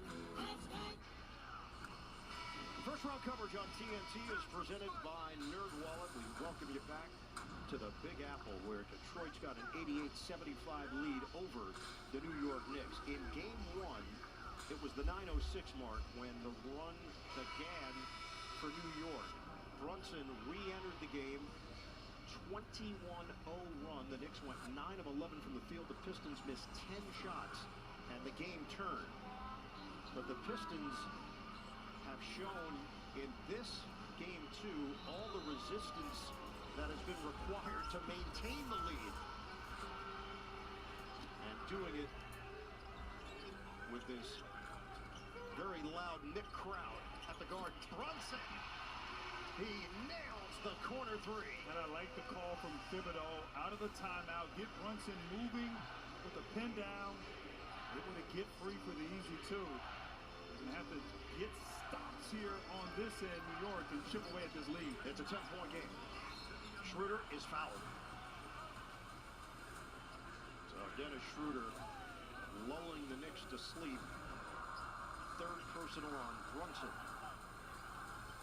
And Schroeder to the free throw line. And Schroeder almost the perfect backup point guard.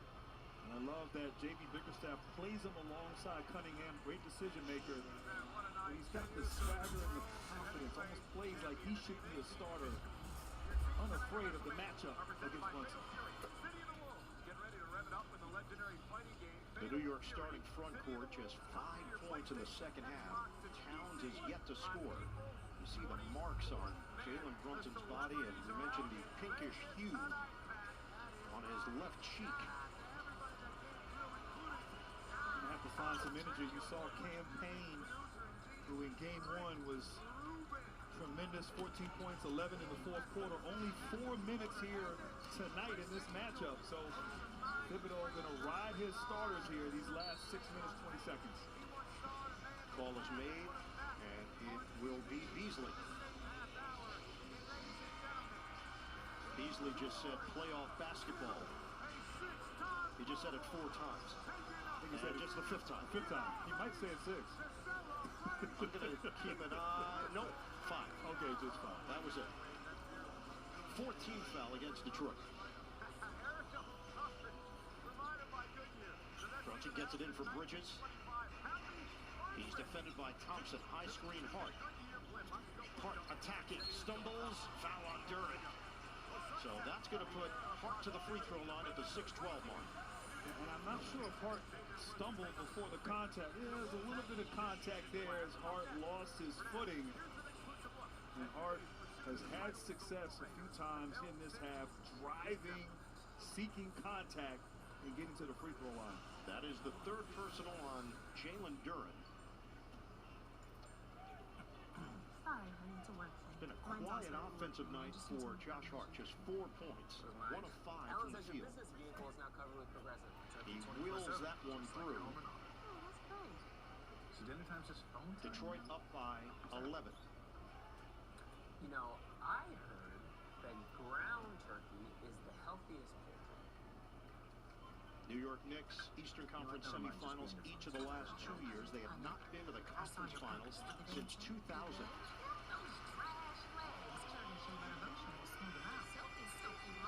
The starters average 35.8 minutes per game. That is #1 in the league by a lot. Robinson has logged the most minutes off the bench with 20. Pistons have spread it around a bit more. Lob it upstairs, caught by Thompson. Battling with Brunson. Thompson fades. Short, pulled the string on it. 10-point game. 5:42 to go. Hart, bounce it. Brunson. Trying to create some space. Brunson leans in. Draws a foul on Thompson. Just a smart heads-up play by Jalen Brunson. The length of Thompson right there all over him. Just a nice step back, great shot fake. Once you get Thompson in the air, Brunson will make you pay. And of course, that's Thompson's 5th foul. Couldn't come at a better time for New York. And it sends Brunson to the free throw line. 5:34 to go.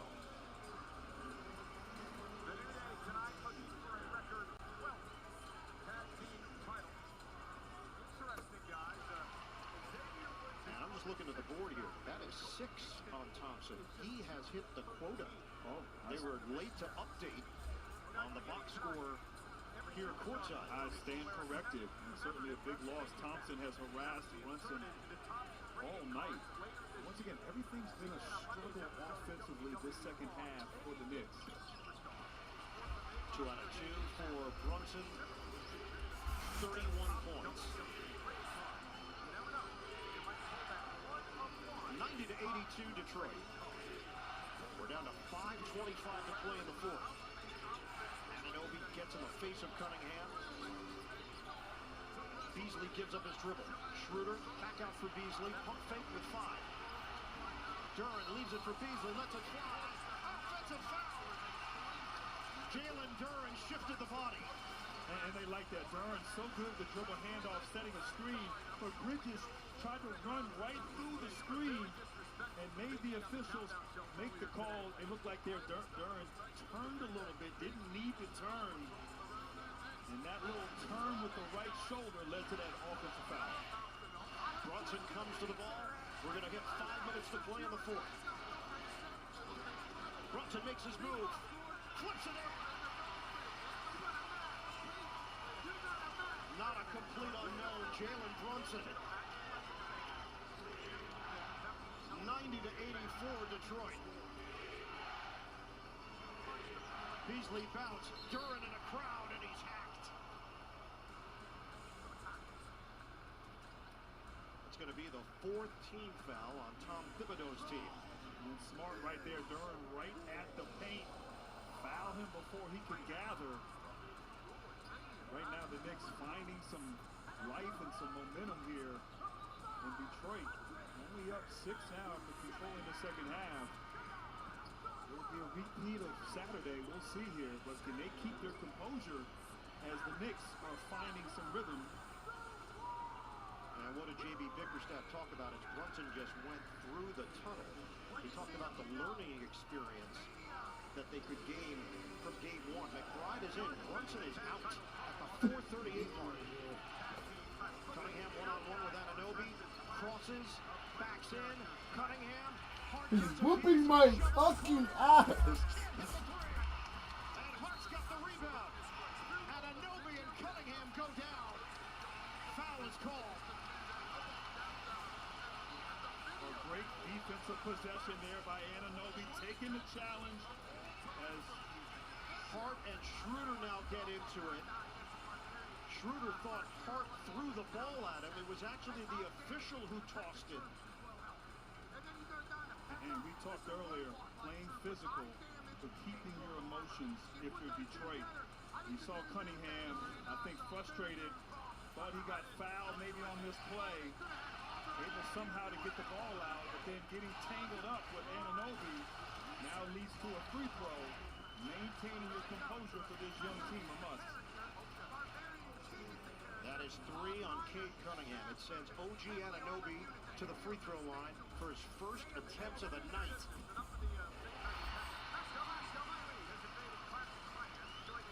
Five-point game.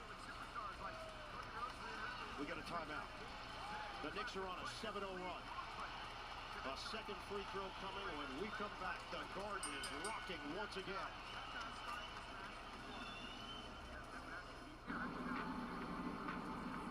The Kia K4 and K5 represent what comes next.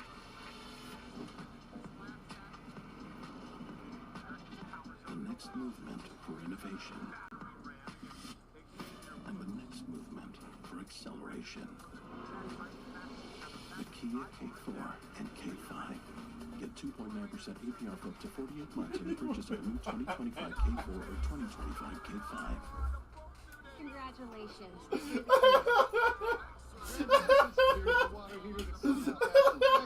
Nigga talking at me, bro. Congratulations. This shit is fucking hilarious. Nitrogen fertilizer. Remember, not too little or too much or you'll kill your lawn. Okay. Congratulations. Here's Progressive's Home Quote Explorer. Uh-oh. You're good. You can quickly compare insurance options and find the right coverage even if it's not with us. What's the bad news? I skipped the line. Mountains of flavor, those crispy peaks, 12 flavors so bold, your whole life is complete. Fuck! Dipped in the lake, man, that ranch is deep. New crispy tenders, bring the flavor, Wingstop. So what are you thinking? I'm thinking about our honeymoon. What about Africa? Safari, swim with elephants, hot air balloon, lions growling and drafts that come in through your window. Wait, can we afford a safari? Great question. Like everything, takes a little planning. Or put the money towards a down payment. Enough room for a baby? Babies. Baby. Let's take a look at those scenarios. JP Morgan Wealth Management has advisors in Chase branches and tools like Wealth Plan to help keep you on track. When you're planning for it all, the answer is JP Morgan Wealth Management. You've earned this, so hold it up high. This isn't just a restoration. It's a revival, because you know there's value in making space for your people. You are a fighter, and this is your reward. Medella, the mark of a fighter. This is America. The currency isn't being liked. The currency is attention. What can you do with attention? The answer luckiest family in the world. Where am I going to go? You didn't time. I just have one thing to say. To my whole family, we got a show to make. Green ball American. Recently on Max. Baseball is back with MLB Tuesday on CBS and Max. This is about to be turned up to another level. I'm on the way like a road trip. On my way to the top, no, I won't slip. Swing and a miss, he got him! On a catch! Curtis Granderson, Jimmy Rollins, and the Hall of Famer Pedro Martinez.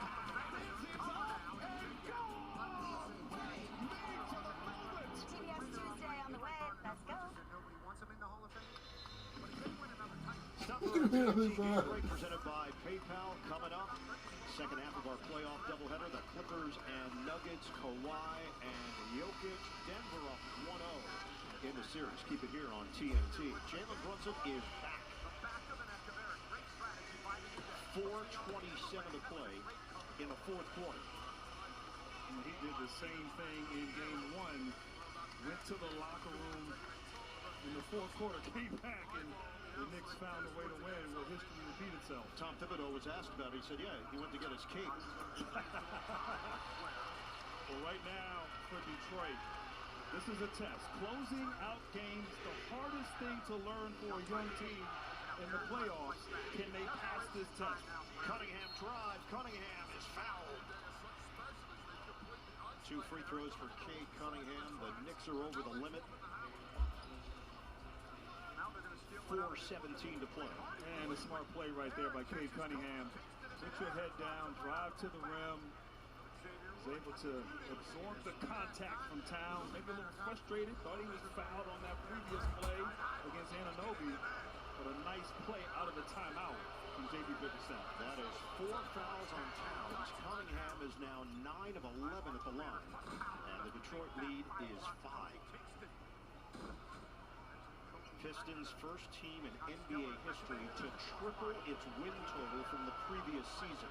They won 14 games last year. 44 wins this year, plus 30. They had 14 wins just after Christmas this season. And all that they have endured has certainly prepared them for this moment. Pistons lead the Knicks by 6. We're going to hit 4 minutes to play. Brunson to Bridges. His jumper, no good. And Cunningham grabs the rebound. Double-double for him. 33 points, 11 boards. Cunningham, the lane opens up. Cunningham can't finish. Knocked up in the air, and it's claimed by Bridges. And a great contest by Towns, not fouling Cunningham on that drive attempt. Bridges drives in and gets negated underneath. Cunningham swing. Schroeder off the rim, no. And Hart gets in there for the board and a loose ball foul. That was a man's rebound by Josh Hart. Goes up with 2 hands, undersized, one of the best rebounders. And Cunningham driving, Towns contesting without fouling, and leading to a missed shot. Good defense on that previous possession by the Knicks. The 5th foul on Duran. Hart will shoot a pair. Let's check in with Stephanie. Guys, I've had several conversations with Josh Hart about his rebounding prowess, and he's told me that he attributes his rebounding success to focusing more on tracking the ball and instead of being physical, rather than boxing out. He said he's just a will to go get it. I think that's the biggest thing. I see the ball on the board. I just want to make sure I want it more than the next person. And he's averaged 9.6 rebounds per game this season. He's got another free throw coming after the timeout. It's the NBA playoffs, and the journey begins. Ultra-talented Anthony Edwards leads a tenacious Timberwolves charge towards another deep postseason run, but their path runs through LA. With the power of Luka and LeBron is pushing the determined Lakers towards a 8-team banner. The Minnesota Timberwolves, the Los Angeles Lakers. Oh yeah, it's playoff time. Check-in time is 3. It's 2:55. I know. Is this what he's doing now? As your host, I have some rules. First, no showers longer than 5 minutes. This isn't a spa. No games. No fun. Yes, coach.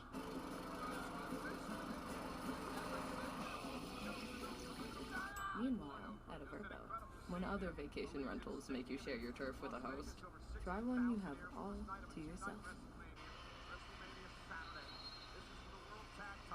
Knicks came back from a large deficit in Game 1. They're trying to do the same here in Game 2. The question, will Detroit get to the finish line and learn from their errors in Game 1?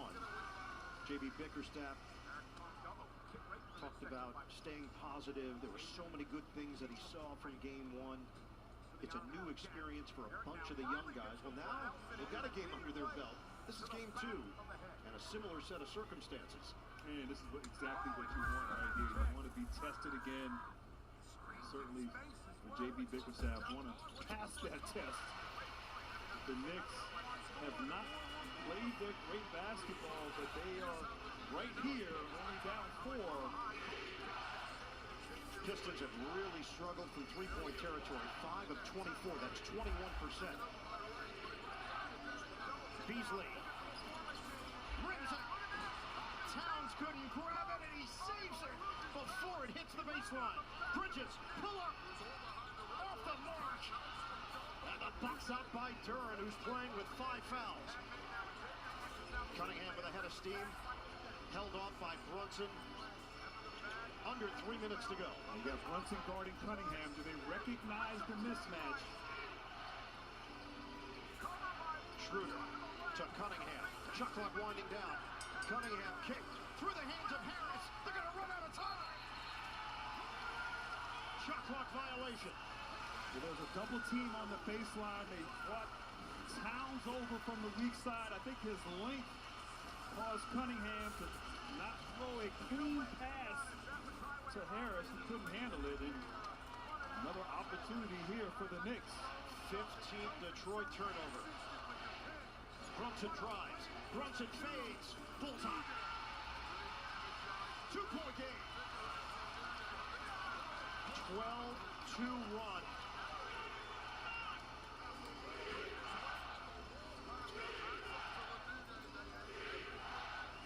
92-90 Pistons. Cunningham floats it to the rim. The #1 alley-oop combo in the NBA works again. Cunningham to Duran for the big finish. And what a call by J.B. Bickerstaff. Get Cunningham on that elbow. 2-man game. You called it best. Those two in sync on the alley-oop. 4-point lead for Detroit. Brunson draws the foul on Harris. It's going to be 3 free throws at the 150 mark. And the tale of 2 halves. Brunson was not getting any of those plays in the first half. And now it seems he's getting every one of those, particularly down the stretch. Look at this. On 2-man action, you got to respect Cunningham. The weak side was cleared out. An easy 2 for Durham. Jalen Brunson, 35 points. He is 7 of 8 at the free throw line. Tobias Harris picks up his second.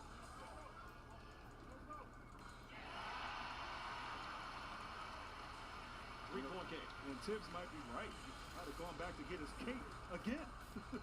Brunson has been spectacular here.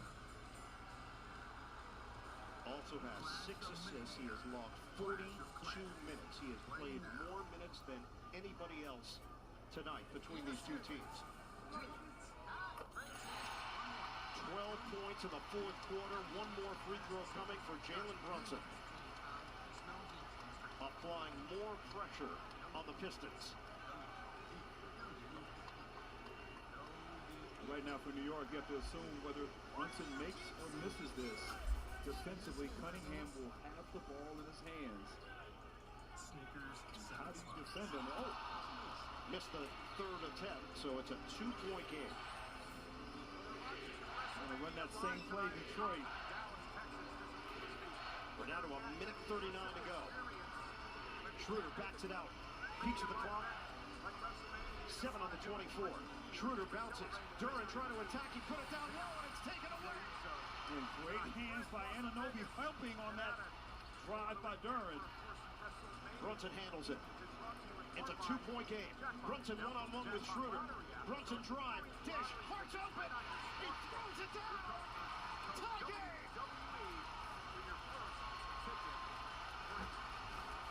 Get out of the way. Josh Hart. 94, 1:07 to go. The last New York lead was 16-15 in the first. Schroeder's jumper. Kaboom! It's a three. Ice water in his veins. Big time three. Right now he's going to have to defend. You know, Brunson is going to come right back at him. Brunson for the tie. No good. Rebounded by Harris. 42 seconds to go. Cunningham. Outside Schroeder. We're down to 12 to shoot, 32 seconds to play.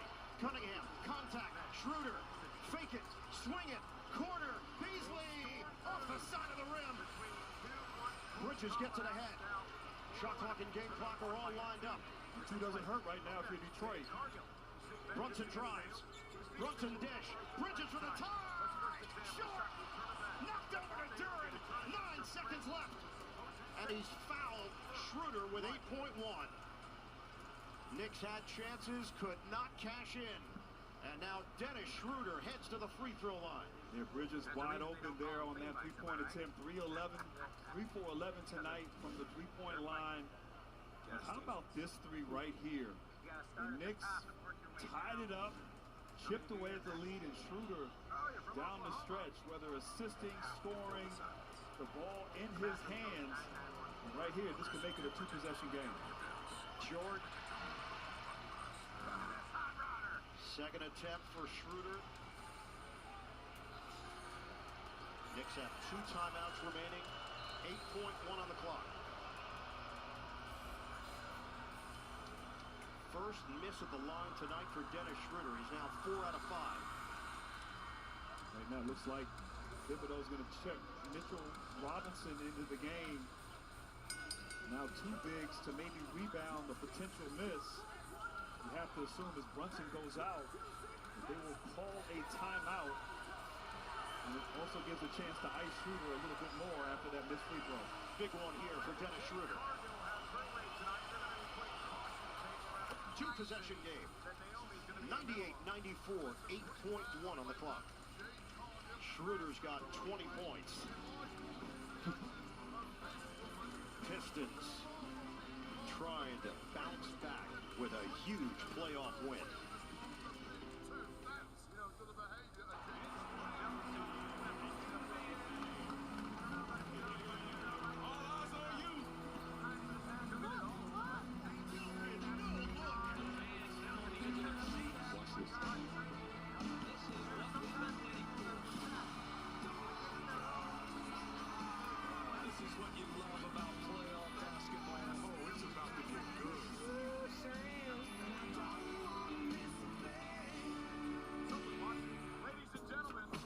Is on the beat, catch up.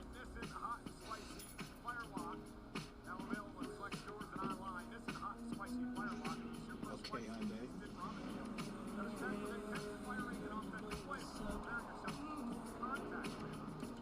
I see what you did there. How do you want that time to stop for gas? Let's play a quick game. For what? Your car. My car. Way too much. The Hyundai Sonata Hybrid with an EPA estimated range of 620 miles. Knicks have 1 timeout remaining. Pistons have 2. Neither team has fouls to give. The Knicks have possession, down by 4. 8.1 to play. This is a perfect game.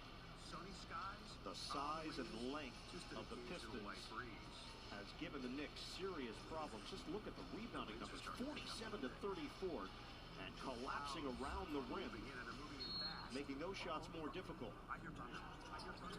Knicks are down by 4. Get it in. Brunson gets a clean look. Off the rim, no. Duran secures the rebound, and he's fouled with 3.6. And the Knicks got what they wanted. A great double screen there to get Brunson open. shooter tried to trail, could not get through. And you wonder, did fatigue play a role there as Brunson comes off? I mean, he's been so good, but the last 4 possessions, missed threes by Brunson, by Bridges, heavy minutes, 44 minutes from Jalen Brunson here, and it's not enough here down the stretch against this young Pistons ball club. Duran is now 5 of 5 at the free throw line. He extends the Detroit lead to 5. You feel that aura that is just pounding you right in the face. 3.6 to play. That's the score that Jade brings everywhere. She goes. She is one. The mood inside the Garden has changed dramatically. The comeback from the Knicks has been thwarted by the young Pistons.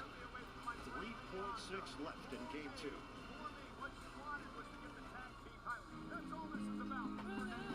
It wasn't the late night shoot-arounds or the tournament trips. That's not what got me here. It was them. The love they showed me. It's why I give it back and pass it on, you know? Because it's the assists you don't see on the highlight reels that make all the difference.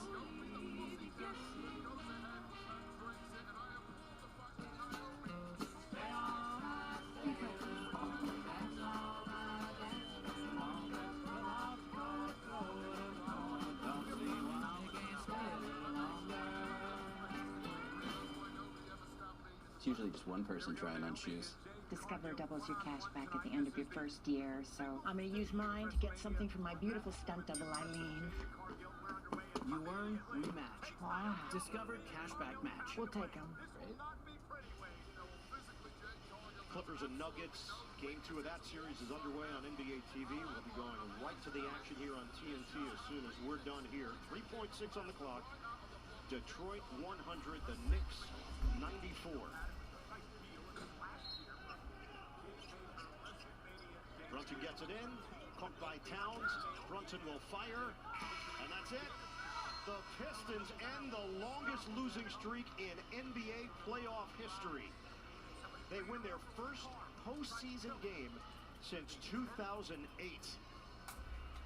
Detroit holds off New York, and they get the equalizer, 100 to 94, the final. For Grant Hill, Stephanie Reddy, our entire crew, Iron Eagle saying so long from the Big Apple.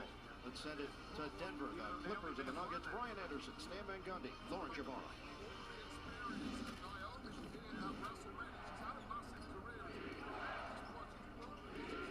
Just getting started here. We welcome all of those coming to us from the Pistons and the Knicks.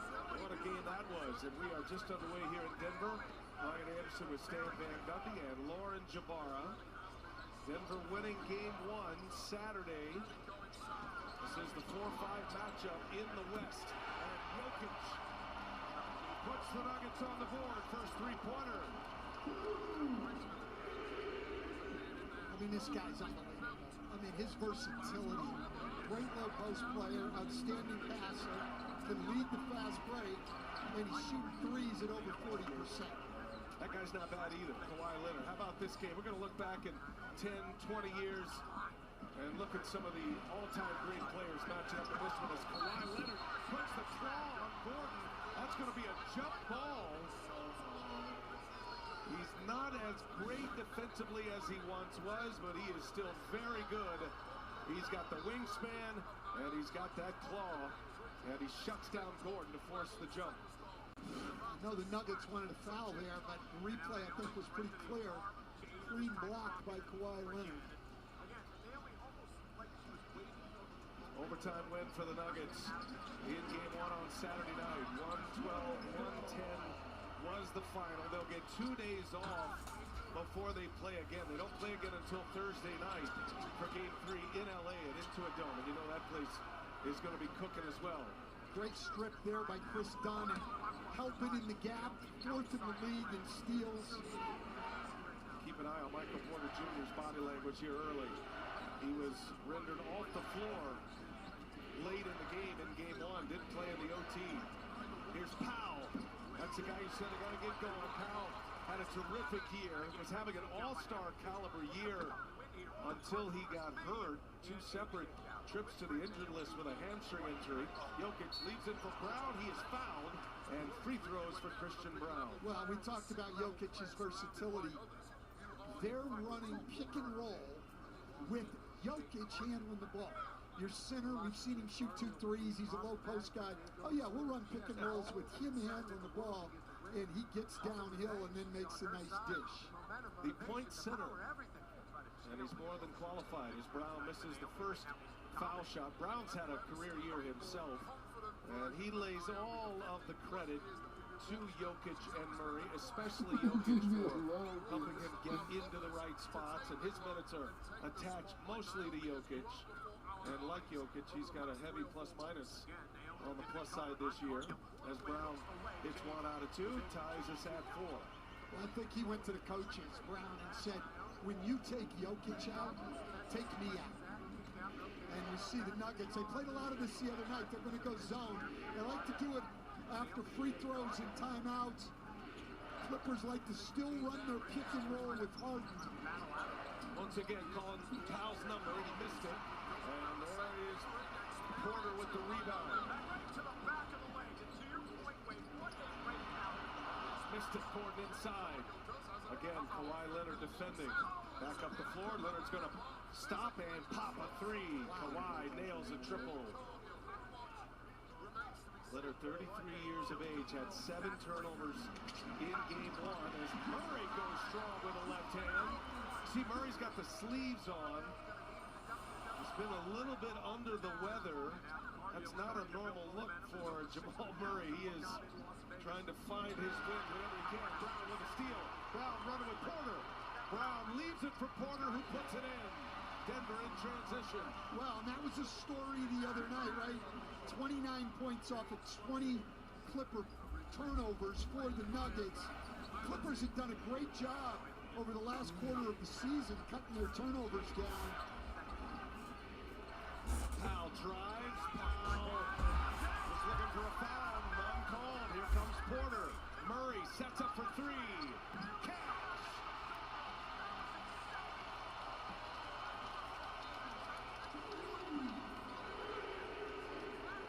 7-0 Denver run. Team that led the NBA in fast break points this year. Absolutely. That's how they want to play, with pace and another Clipper turnover. That was Porter who forced that turnover. Now he fires a 3. No. Gordon is there. No. And Zubac clears it away. Clippers have got to be more efficient offensively to give themselves a chance here. Their defense in the half-court is outstanding. Clippers already with 2 turnovers. They turned it over 20 times in game 1 as Chris Dunn reins one in. Well, Chris Dunn over the last quarter of the year, the last 20 games, shot over 40% from 3. The key for him is he's got to shoot those open shots all game long. Brown to the basket, lays it in. Jokic hit him in stride, and Brown puts it down. Now working with Zubac here. Zubac. A little turnaround on Jokic. Nice move. Beats the Zubac.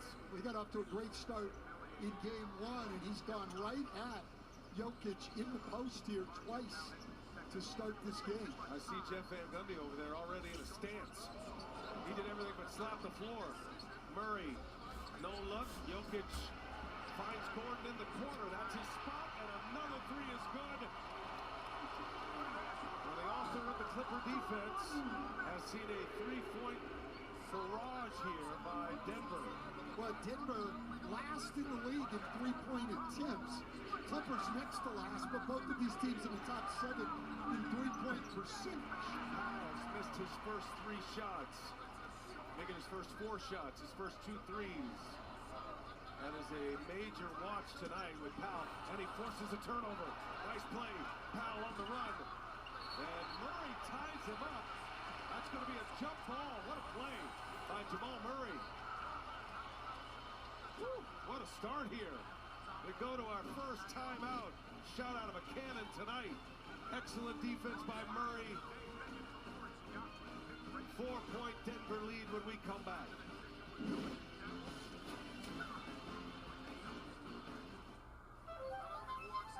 If you're traveling to be surrounded by nature, don't end up surrounded by hotel.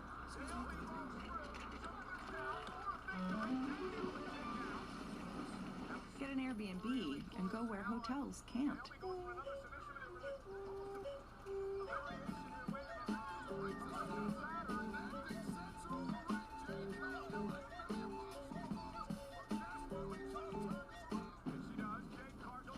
Challenges are our greatest opportunities.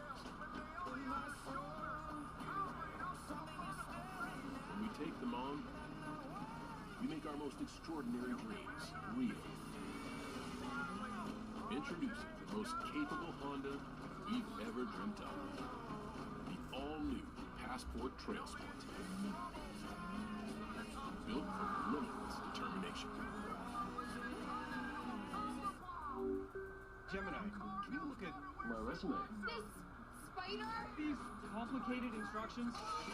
Sure, just add it and we'll talk. That's a cool sweater. Here are a few ways to dress it up. You wouldn't settle for Bateman when there's Batman.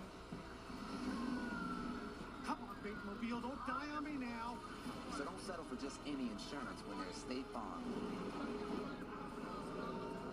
Here at Once Upon a Farm, we chose the Capital One Venture X business card. With no preset spending limit, our purchasing power adapts to meet our business needs. And unlimited double miles means we earn more too. What's in your wallet? This week only at Domino's, get unlimited mini-priced pizzas for 50% off when you order online. Choose any size pizza you want, any crust you want, including new Parmesan stuffed crust, and any toppings you want. Get 50% off your perfect pizza, or pizzas, this week only at Domino's. AE drink spray? AE drink spray?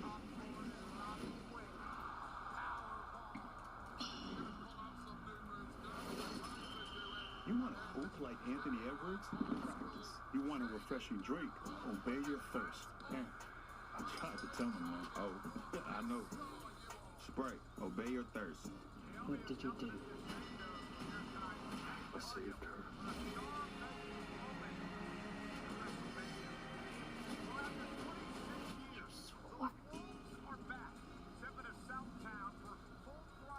In 1892, a hockey lover made a proclamation. I am willing to give a cup which shall be held by the living God. Today, proclamations sound different. That's hockey, baby. This one became Bill Scott. His last name was Stanley.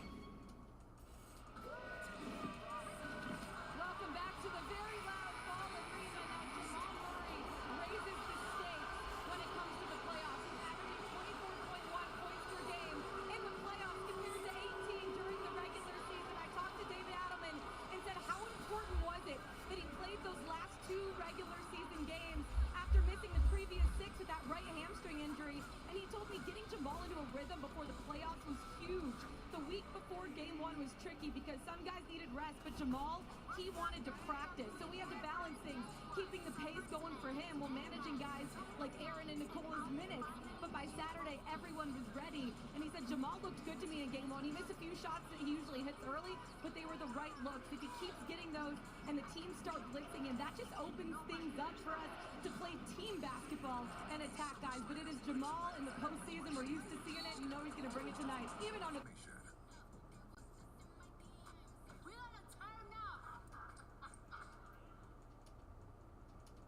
Can't wait for SummerSlam, but we're still in WrestleMania season. Settle any score in Fatal Fury. City of the Wolves unleash full throttle combos and devastating special moves for the exciting Rev combat system. See what all the Fury is about. Scan the QR code to pre-order your copy now. What a night it has been at WrestleMania. We got a brand new World Heavyweight Champion in Jey Uso. We got new tag champs, the New Day, Jade Cargill. Absolutely excited. Want to invite everyone right after WrestleMania goes off the air tonight. WrestleMania post show, hosted of course by the great Joe Tessitore. It'll be on Peacock and all of WWE social media channels. And tomorrow morning, WrestleMania recap. Sam Roberts, Megan Morant break down WrestleMania wherever you get your audio podcast.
one-of-a-kind space is easy, with more than 35 color and size combinations.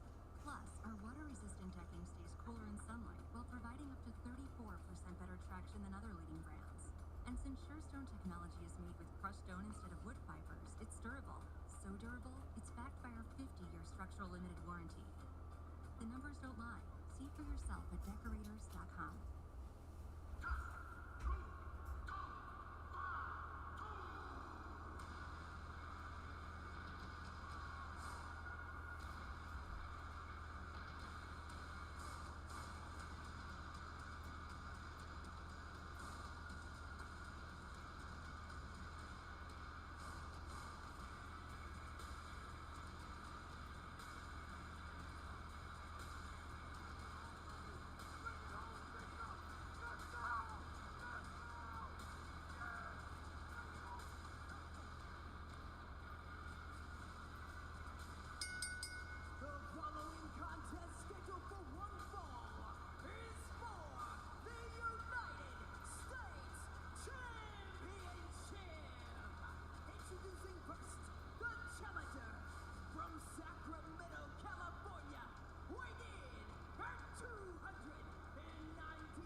Looks like you, McAfee, with the chauffeur driver. Never in a million